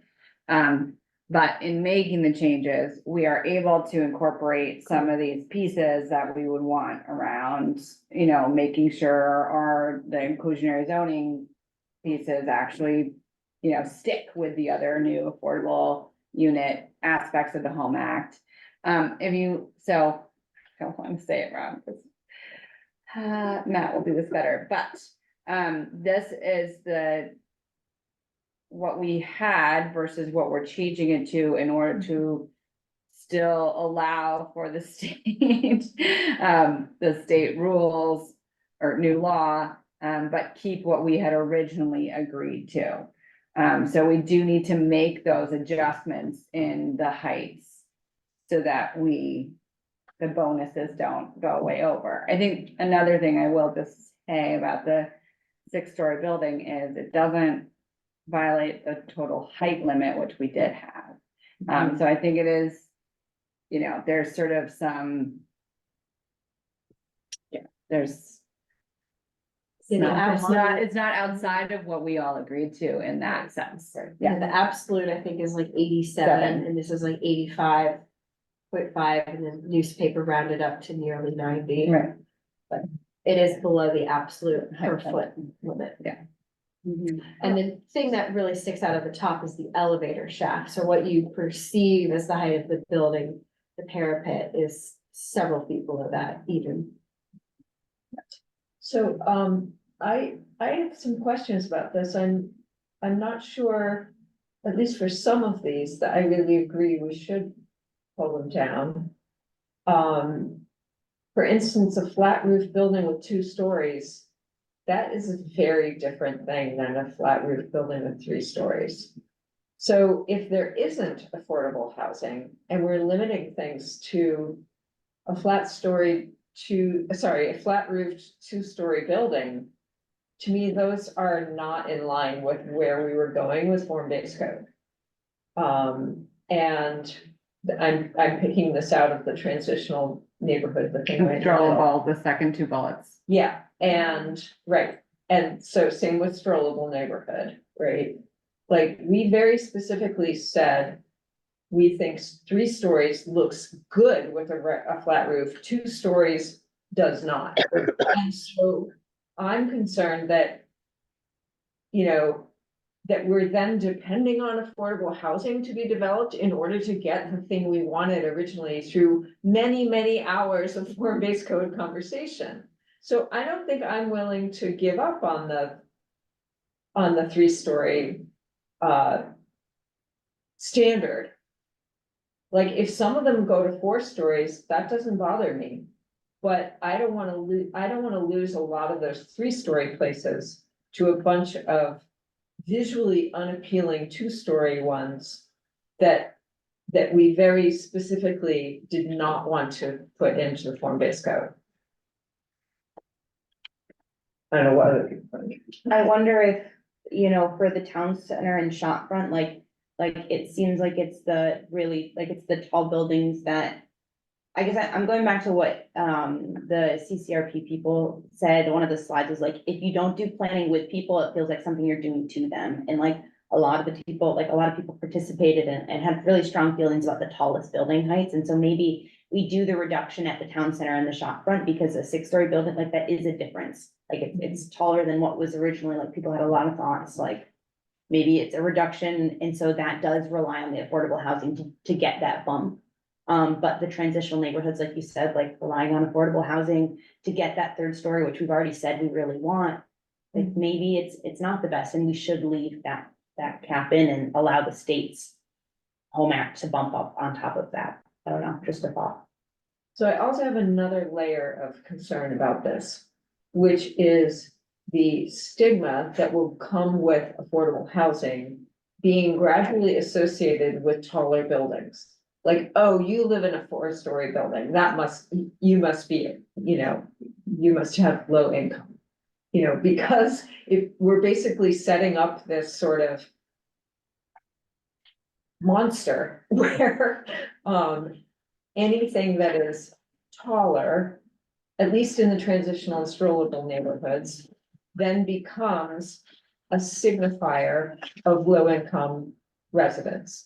And to me, that's problematic, because a lot of the goals of the Home Act were to integrate lower, affordable housing into the broader community, not to you know, build the giant tower block of buildings away from anyone else as they did in the fifties, sixties, seventies, et cetera. So so that's a somewhat more philosophical level concern, but I really did want to share both of those. And Melinda just commented in the chat that the state affordable housing developments, 20% of the homes are affordable, so those buildings still are a mix. But it's still to your point, you know, that building is one with the mix. Right. It is also still, it's not, Champlain Housing Trust affordable. It is the median AMI. Fair enough. It is your It's, teachers, it is you your, yeah, right, but it's not. social stigma is not rational. Fair. So. Fair. No, so is it a great point? There's nothing we can do about that second piece. Right. We can definitely, I do wanna, I've been a very strong chair today, so I'm going to keep my mouth closed on my opinion on this topic, but I just wanna give people space. And, Matt, I'm gonna repeat what we are thinking we are seeing here to make sure that we have it right. So we are seeing that you have proposed here changes that reduce every single section by 1 story. So that the max stories with the new Home Act affordable housing would meet our previous max stories, correct? I did that with 3 of the 4 designations, the smallest, sorry, no, I did it with all of them, sorry. I did it with all of Yeah, them. okay. Yes, you are correct. And so just to catch you up, both Megan and Hannah expressed not being super Yep. interested in that. Right. Except Especially- very, except potentially for the, town center shop front, the highest of the high, the 6 highest. stories. I think it makes sense for the highest of the high, but I think Megan brought up some really good points about like the, like 2 stories is a pretty short building. Mhm. And relying on For, affordable with a housing flat roof. to bring us up to the 3 stories that we actually really wanted and like aesthetically makes sense for the town is, you know. I have a lot more arguments with people about what really 2 stories is. Once you say it's gotta be 3, you're not having that argument. Great, makes your life easier then. So from a design perspective, I struggled a little bit with, oh gosh, this would really take some things down from their maximum, so the maximum and minimum would basically be the same. So you run in, at that 2-story level you run. So what I wanted to do with this section, just to be clear, was not necessarily recommend this, but just say as a starting point of discussion, if the inclusionary projects were just allowed at the maximum that everything was allowed at before, and the non-inclusionary projects were allowed at 1 floor lower, that would comply with the Home Act. There is also any other range of possibilities the commission could want to move forward with.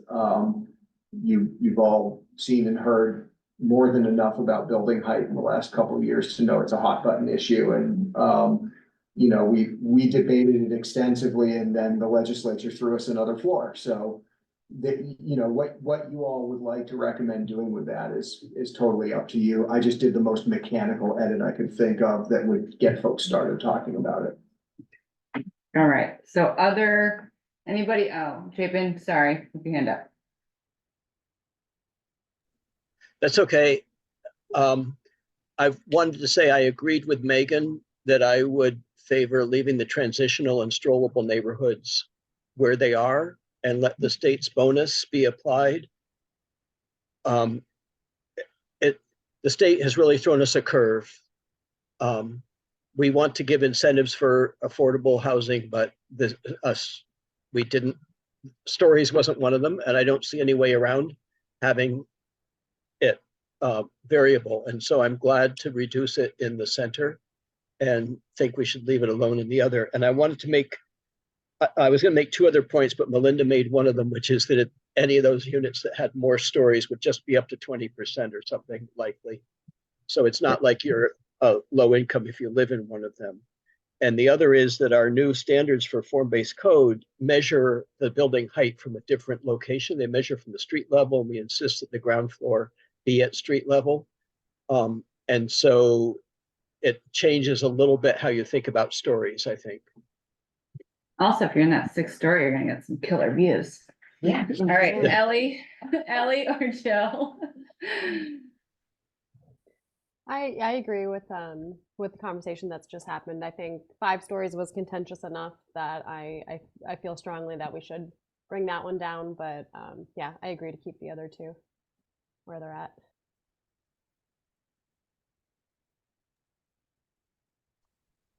Yeah, the only thing that I also was thinking about was that idea of if there's such a strong reaction to stories and heights and that stigma that Megan's talking about of it's the least favored building in all of Williston, and then it's the affordable one. And it's the first one that goes up under form-based code. So there's not much we can do about that, but honestly, I've never had a problem with the height part myself. You know, when we were back debating 7, I was in favor of 7. So I'll go with the majority on this.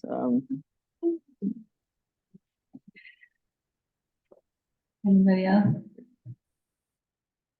Okay, so I think we will go with the just reducing it in the town center from Okay. so that the maximum can be 5 only with the new bonus, but keeping our current rules for transitional and strollables to avoid the not great 2-story flat roof situation. If And I also could to make, incentivize more housing. yeah, and if I can make a comment that doesn't help the current discussion. After a few years of this, we discovered that nobody builds pitched roof buildings because they need to put the mechanicals on top and so forth and so on. I hope we can drop the pitched roof part because that gives opponents that they're able to point the finger and say, we're allowing 6 stories. Don't hand them their talking points. Okay.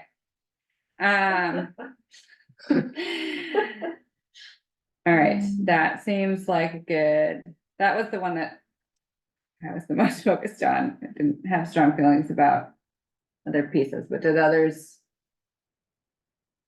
want to discuss any of the other elements?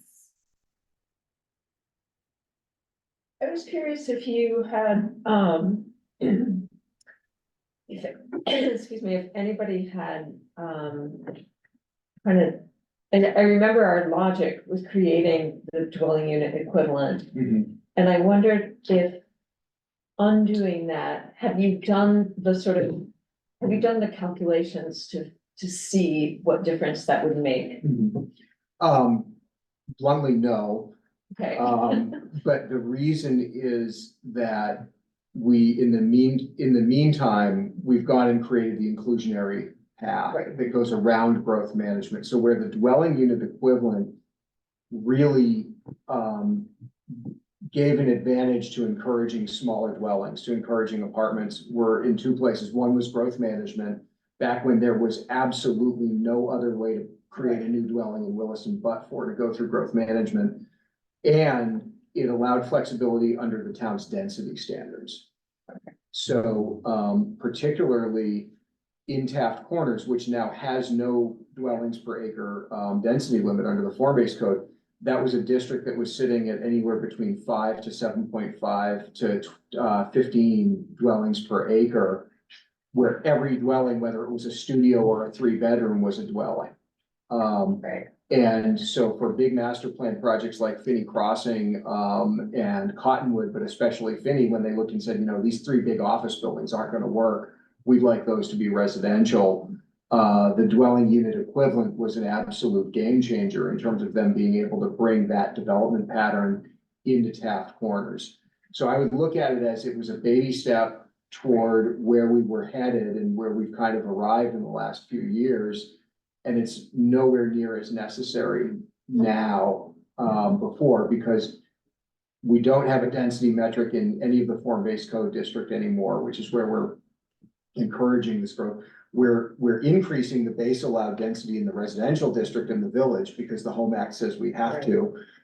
And we have an entire pathway around growth management where you had to get those dwellings and dwelling unit equivalents onto a table. And it's the path we would I think generally rather people take because they would be including affordable homes. Okay, that's exactly what I wanted to hear. I didn't do math, but I No, thought. that's about fine. It gets rid of- I wanted to It gets hear. rid of tough math. It eliminates a lot of awful. DOE to dwelling conversion that I have to do DRB staff reports is just. Yeah, no, it scary. was a great idea for its time and it got Yes. us what we needed.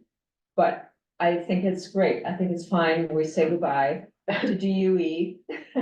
Let go But- of that which no longer serves. Right. And it really continues to move the growth management system into the system that exists for those who really can't make it work to bring inclusionary dwellings in with their project.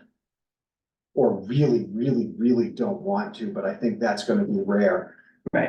You know, and effectively, it really, I think, says that most new projects, especially in places like Taft Corners, should be inclusive projects if they're of any size at all. So, yeah, Thank you. that's the idea. That's great, thank you.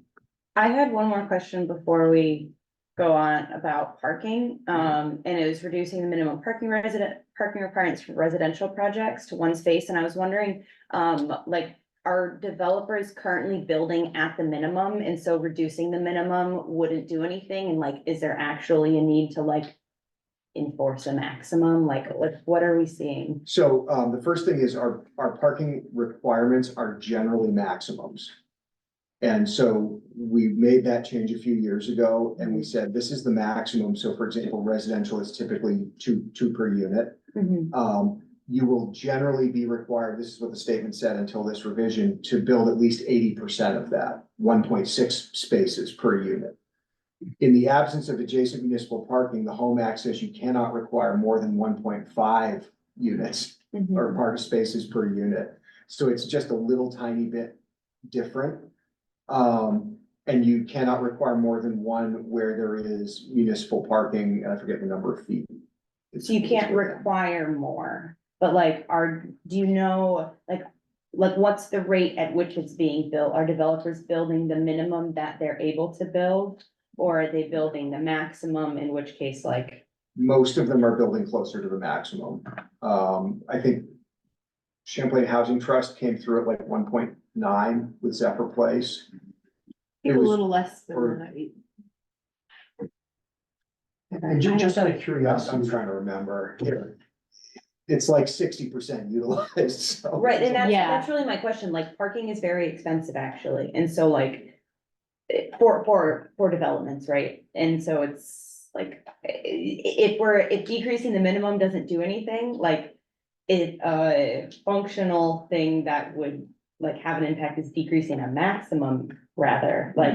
Like you can't have more than this much parking for your development, like how often are we seeing people building at the max and how much are we seeing building at the min, or is it kind of hovering in the middle? I think there's still mostly, especially residential projects, building below the maximum, but just. I think most folks want to provide a little more than 2 spaces for a 2-bedroom and a little less than 1 2/3 of a space for a 1-bedroom. It kind of varies.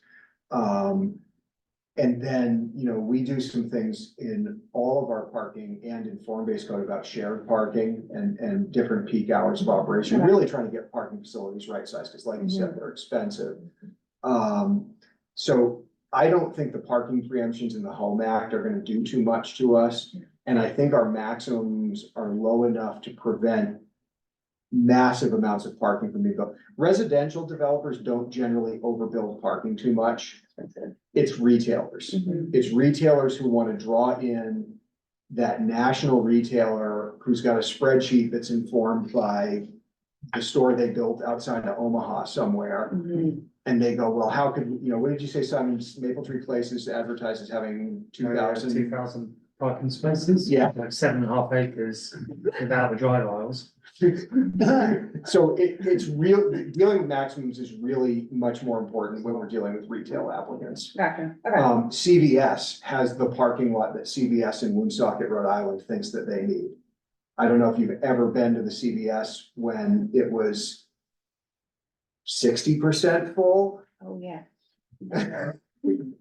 And that was less parking than they would have built had we, you know, not had a maximum at the time. So Cool, that's so this might- on Zephyr Road has 106 parking spaces. on surface spaces. And the CHT formula would have estimated 90, a need for 90. Yeah, because they just went with what was there and made the conversion. And we did like this for the on street. Right. That made it work. So this won't do anything, but if we wanna loop back and it's a problem or whatever in the future, we can. Yeah, I mean, you can't require more for residential than the state's gonna let you require.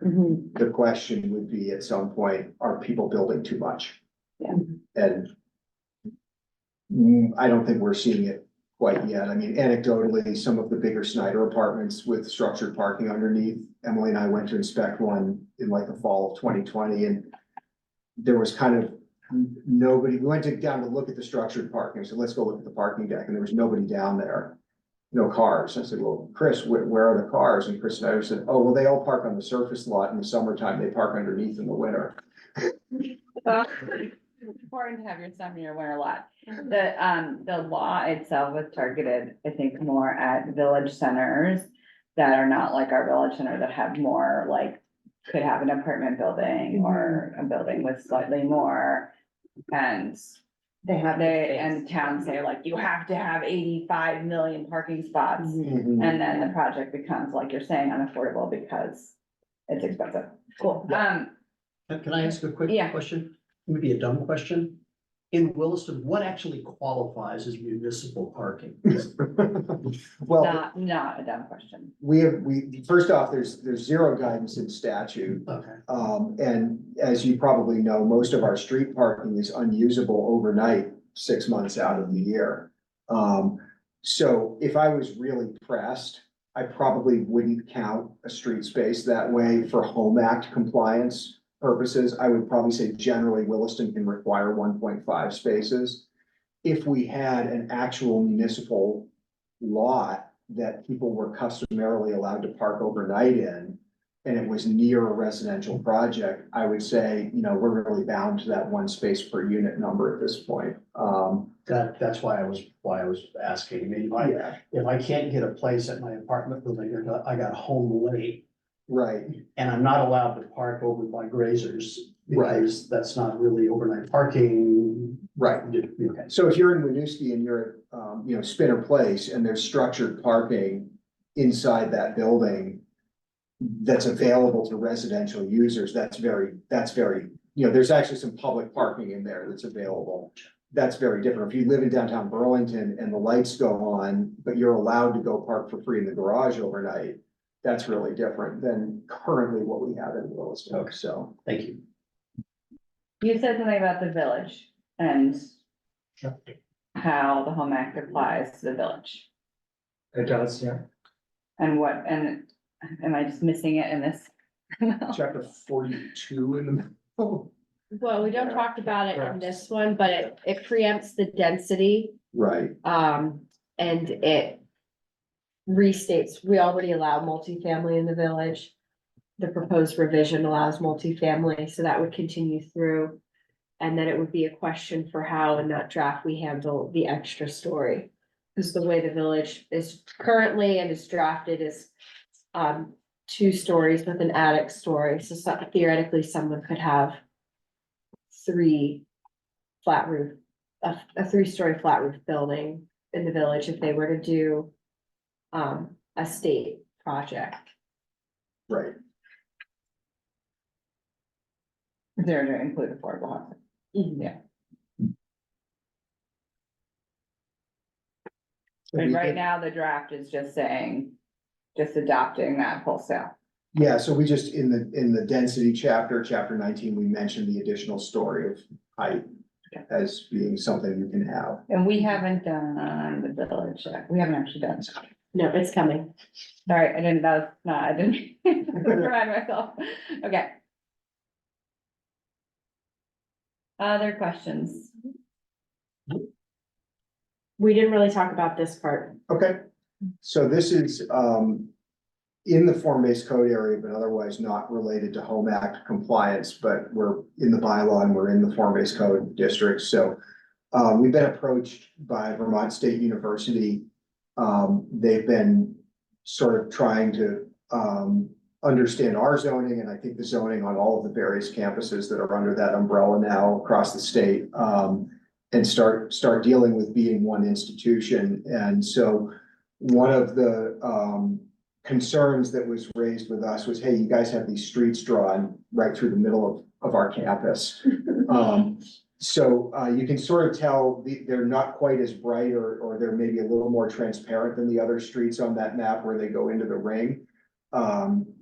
That's what's called a level 2 street in the form-based code. That means unless you're basically scraping the site, you don't have to build or work around those streets compared to if they're a level 1 street, where you do. And there's a number of other things in this memo that talk about other ways in which these streets aren't really terribly operative on Vermont State University anyway, because they're a institution, because the buildings they would build would likely be civic buildings, et cetera. That said, in our conversation with their vice president of transformation, and the sort of facility stuff, he said, we would just feel better if we had a clean slate and we could start our campus planning from there. This sort of grand entry street and then cross street was a result of a conversation between our form-based code consultant and folks from Vermont Technical College at the time.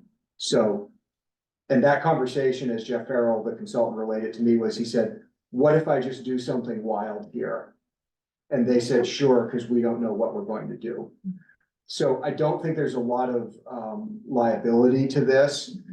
In the form-based code world, what creates development potential is having streets and having street frontage, because that's where you get to put buildings. In the next couple of years, should BTSU do some master planning and want to come back in and establish something different here, I said, planning commission and select board would be happy to work with you on that. If it helps you sort of conceptualize that to take these off, I think that's an okay map amendment with not a lot of liability to it. So that's this whole piece of the amendment package. So my only, if the state, if Vermont State University keeps that property and builds more whatever they build there for students and education, I do feel really good about that. My only concern is if they sell it, Yeah. then I don't want that. If this is a college campus, awesome. No problem with the thing on the right. Do what you gotta do. It'll be, there'll be green space, there'll be this, there'll be that, it'll be interesting looking. It's an important part of our town. And if they sell it to a developer, then I want some good streets. Yep. Then there are exemptions. That's what's happening around the country, right? There are many places where the university have to let go of their land to fund their universities, right? Yeah, and I dearly hope they don't. I want them there, but if they did, that's my only concern. Yep. So I go back to the point that street frontages are what creates development potential. So if you look at what VTSU owns in this sort of big weird shaped block, once you take those streets away, they have frontage on Blair Park Circle and Paul Street, and kind of sort of frontage on Route 2A, and kind of sort of on Helena, but they've got that big ring in the middle, which is not a street on the map, although it does have a street name. And one question I asked VTSU representatives was, well, would you rather I swapped in and we just map what's there as a street? They said, no, we don't want that either. We just want a blank slate. I said, okay. A private developer who called us up and said, hey, I'm thinking of buying this big hunk of land from VTSU. What can I do there? The answer would be you're really limited to those few street frontages. It doesn't look. Oh, maybe because of form-based because of code. form-based code. Yeah. Sorry, okay. So it doesn't, Not a big deal. if you're a private developer, You need more streets. you need more development Yeah, yeah, potential okay. than this. Sure. So they And- can put you back. You know, your first step would be to come to the planning commission and say, hey, I've got a great idea for a new street, probably running between either Helena Drive and the Circle or something that looked like that. So I think there's a natural catch in there, should it all go to private sector, that's the first thing they'd be looking for. And remember, they don't own this whole, Beta comes in and puts a Why? hangar there. Yeah. Sorry, okay, yeah. it'll be I'm 3 with you. stories. It'll be 3 stories. That's right. Thank you. I guess my concern was kind of along the same lines, like, what if, because they are currently exempt from a lot of our restrictions as a state entity, they were able to build something that did not conform, and then they sold it. Suppose they could. Maybe I'm planting bad ideas. Yeah. I Again, writing the opposition's talking, right? I mean, you're right, somebody could build, under the civic buildings Right, exemption in the something form-based code. absolutely horrible. They could, well, hopefully not horrible, but they could build something that didn't conform to the code. Exactly. Right? Right. They could build something with no relationship to the street, totally Yeah. set back to the interior of the campus, Sort of like what's, you know, sort of like what's there. I can't imagine a state institution building it in order to sell it. Yeah, no, I mean, it's just eventual, you But, know. but yeah, I mean, you know, there's a bigger question. There's like, what if we end up with a defunct college campus in the middle of our Yes. growth center? And, Right. you know, yeah, those things call for some really careful intervention and planning on the behalf of the municipality if that were to ever happen. The nice thing, I think, is because of the incentives and disincentives that the form-based code sets up.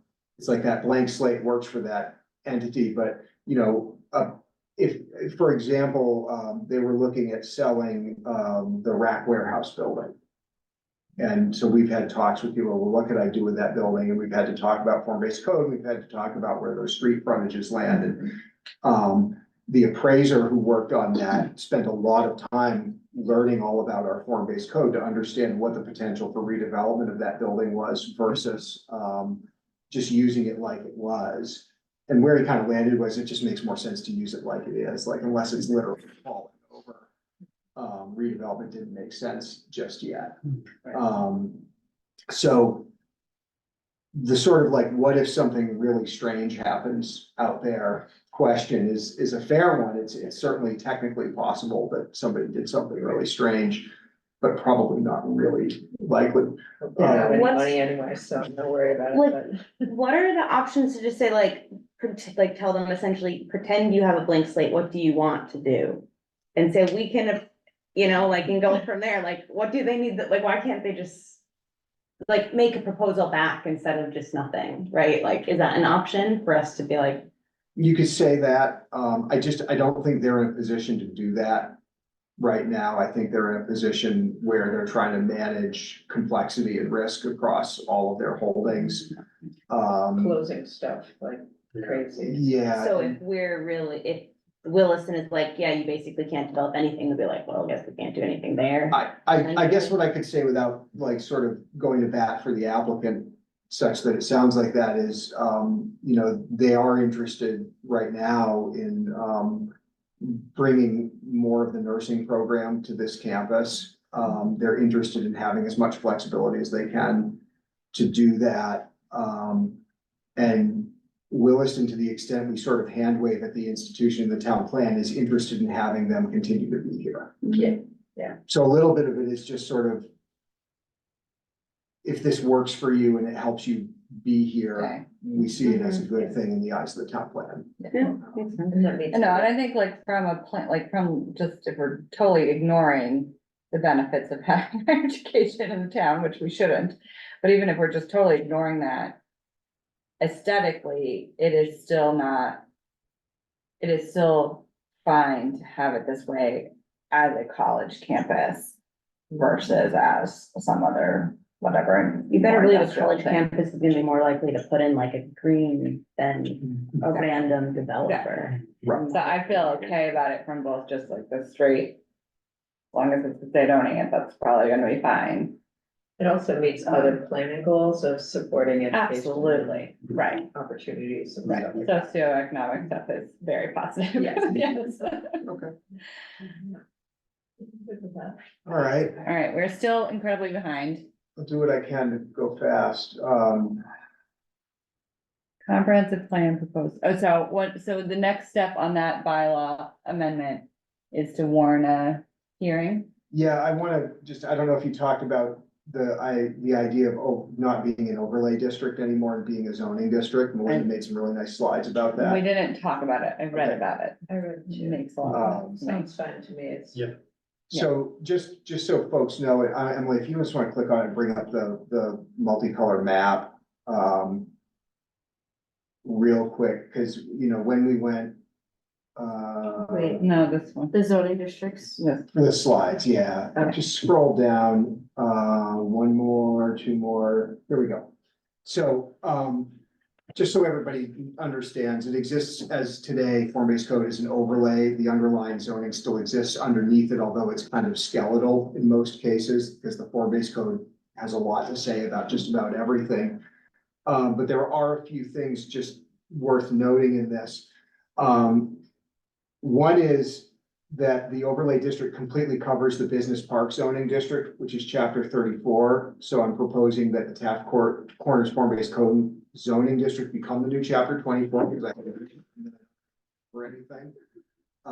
It's just a very Classic. The other is that when you look at making this a zoning district, you do leave a few little remnants behind, a little bit of Taft Corner zoning district, to the south and to the north. That stuff's not in form-based code today. It wouldn't be in form-based code under this plan. A little bit different down the bottom of Blair Park. The form-based code overlay district, just I think for purposes of symmetry, captured a couple of industrial parcels. Yeah, Emily's got it with the cursor right there. Melinda and I looked at this on the map and talked about it. And what we would recommend is just leaving those parcels industrial. Two of them have, I believe two of them have no frontage on the circle and are also burdened by the Velco easement. They're in an industrial use, warehousing and sort of materials fabrication. Yeah, there we go. And really don't appear to be likely to redevelop as anything else anytime soon, and would be very difficult to evolve from what they are today into a form-based code, compact, dense sort of pattern. The other thing I recommended is, we could leave the zoning district industrial, set the boundary with the form-based code district where it is. We could leave that required building line along the Blair Park Street, just as sort of under a note on the zoning map. Hey, if somebody really wants to go form-based here because they really are ready to, wipe out one of these sites, we would entertain it. But I think for the time being, it's just really hard to have the underlying industrial zoning district and then say, oh, you're nothing but 3-story buildings now, mixed use. So, and then just lastly, on implications of going from an overlay to a district, there's a few things related to use that are better expressed in the underlying zoning districts than they are in the form-based code right now that would need to be reflected in the form-based code district. The first is, some of you probably painfully remember our whole discussion about retail cannabis, which is not allowed in the Taft Corners district or the core, but is allowed in the mixed-use commercial district. So where most of what this district would cover would not have allowed retail cannabis, my proposal would be to just explicitly state that. And leave it in the mixed-use commercial, and it's also in the Gateway North district, as was adopted before. It's just the minimum amount of change on that. The other one is, these districts, particularly the Taft Corners underlying district, have for a very, very long time prohibited retail fuel gas stations. The form-based code, the way it deals with use, is much more generalized. Anything retail is just great. if it's drive-through retail, it has to be completely screened by a building on all sides from the street. And it could only be a kind of drive-through that's allowed by the rest of Williston zoning, which is basically banks, and if you call gas stations, drive-through gas stations. So I don't think in adopting the form-based code, it was anybody's intent to remove the prohibition on gas stations in the Taft Corners area.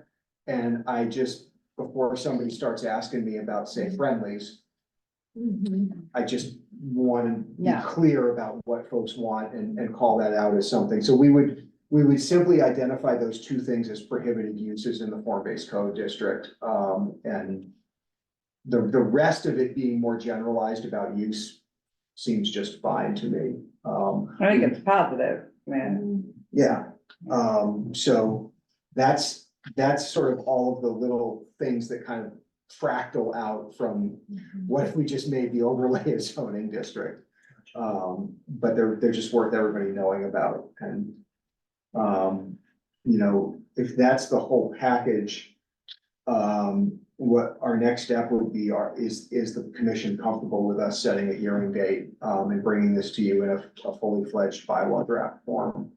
We'd like to move on with that and bring the village right behind it. Yes, I like that. Okay. I'm seeing a lot of heads nodding. It doesn't have to be a vote. Let's just let it be known and we'll go to work. Yes, Jay. Sorry, not the chair. No, Yeah, that was just a thumbs up. Oh, sorry, it's hard to see on this screen. Okay, as part of the capital budget, Matt promised us the screen. Okay, it is 9:07 and we still have on our agenda the required elements, crosswalk and proposed chapters, as well as the draft plan. And this is all for the our comprehensive plan project. So I don't know if we want to just like breeze through it in 3 minutes so folks can get oriented to it, and then we can have a longer conversation in 2 weeks. Is that okay? All right. Take it away. Sure. It's super easy. Let's Yeah, really simple. cinch. You know, what we're trying to do here with this document is just talk about what's the structure of the current plan and what could be the structure of the new plan. And initially, this started with a table with, you know, a couple of different options, like do we do really big chapters and not many of them, or lots of little small chapters?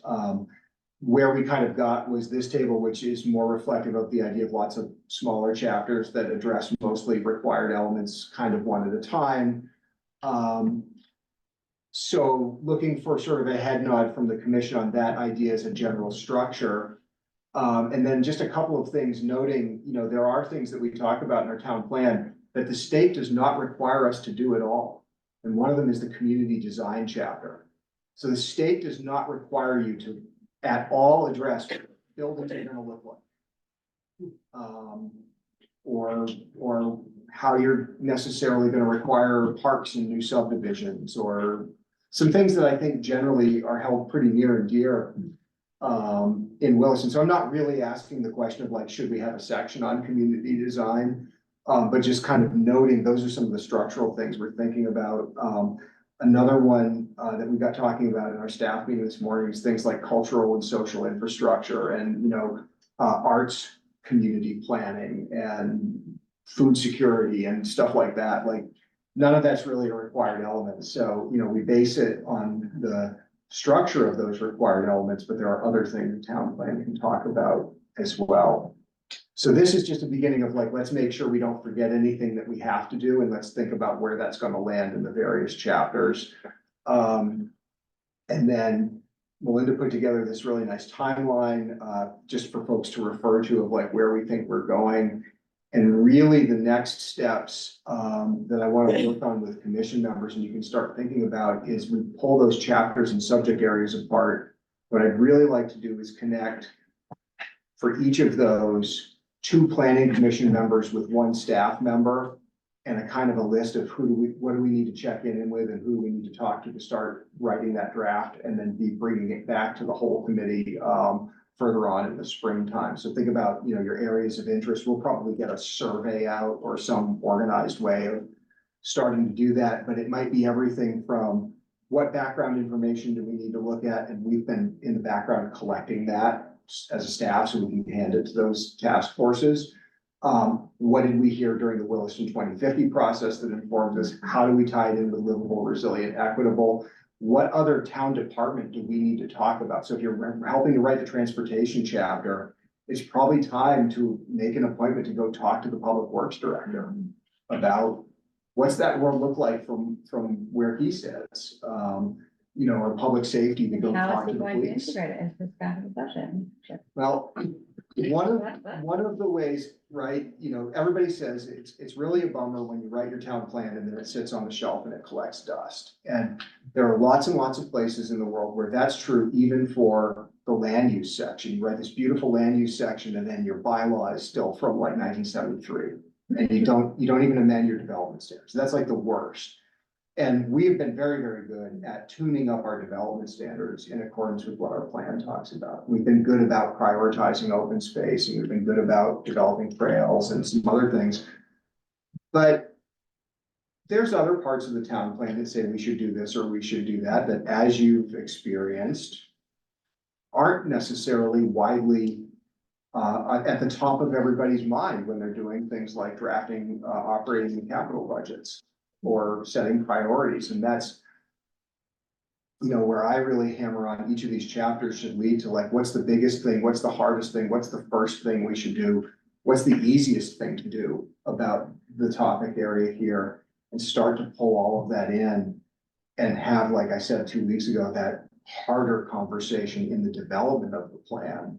Because as I'm sitting here through all of this budget conversation, I'm like, we're doing this without having had that conversation that here's the direction the town is going. And yes, it has budget implications and it has commitments baked into it.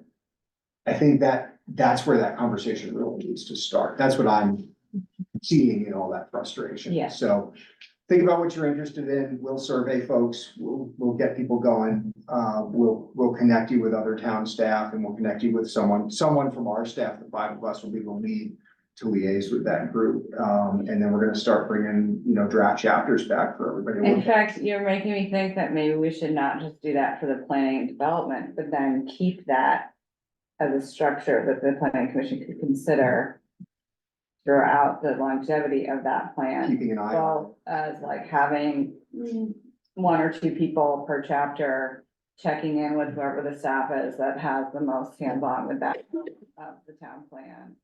And then evaluating it in a more regular basis to say, have we achieved it? Have we not? If not, why? What do we do?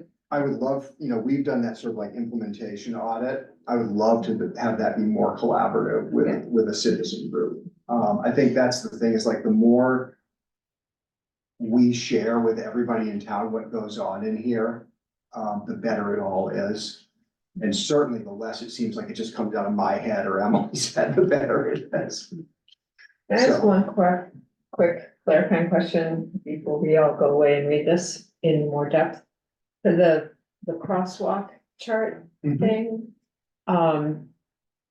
the center column with the required planning goals, where does that language come from? Oh, Is that all statute? Scroll way down, and we've pasted the whole statute into it, I think. Okay, so that's directly from Yes, so where the font with no changes. Okay. I see, okay. So what if we don't like something in there? Well, That's all state level. many communities have addressed these required elements in many different I ways. see, okay. And so like when we work with our RPC, our Regional Planning Commission, Yeah. contacts with Darren or Taylor and say like, this says we should do this. I mean, there is like there's a statement in, I think, the general purposes of zoning for Vermont in statute that says you must provide for adequate parking. It's like right up there with like, don't pollute the water and make sure people have a home to live in. Is like, make sure there's enough parking. And it was written in 1968. So yes, there are ways to say the state says we should do this. Here is how we choose to do that. And you can. Gotcha. Yep. Okay, thank you. You can also write your House rat, not for the change. True.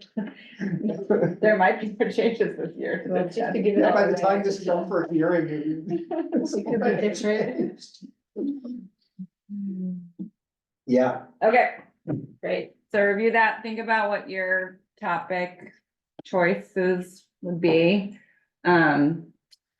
Do we actually, are you guys able to throw together a survey before our next meeting, or is that? yeah, I'll just list the topic Yeah, areas and perfect. ask people to prioritize what they Love want to that. work on. And then we can actually, Cause if we have 8 and 4, that would be 4 groups, so if we broke themes out into like 4 themes.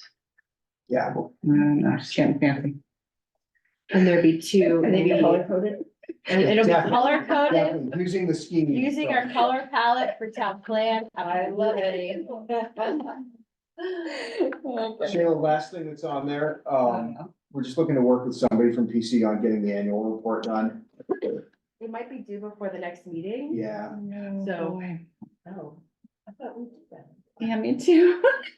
we might have looked at it, draft. I don't know. There we go. We did it last year.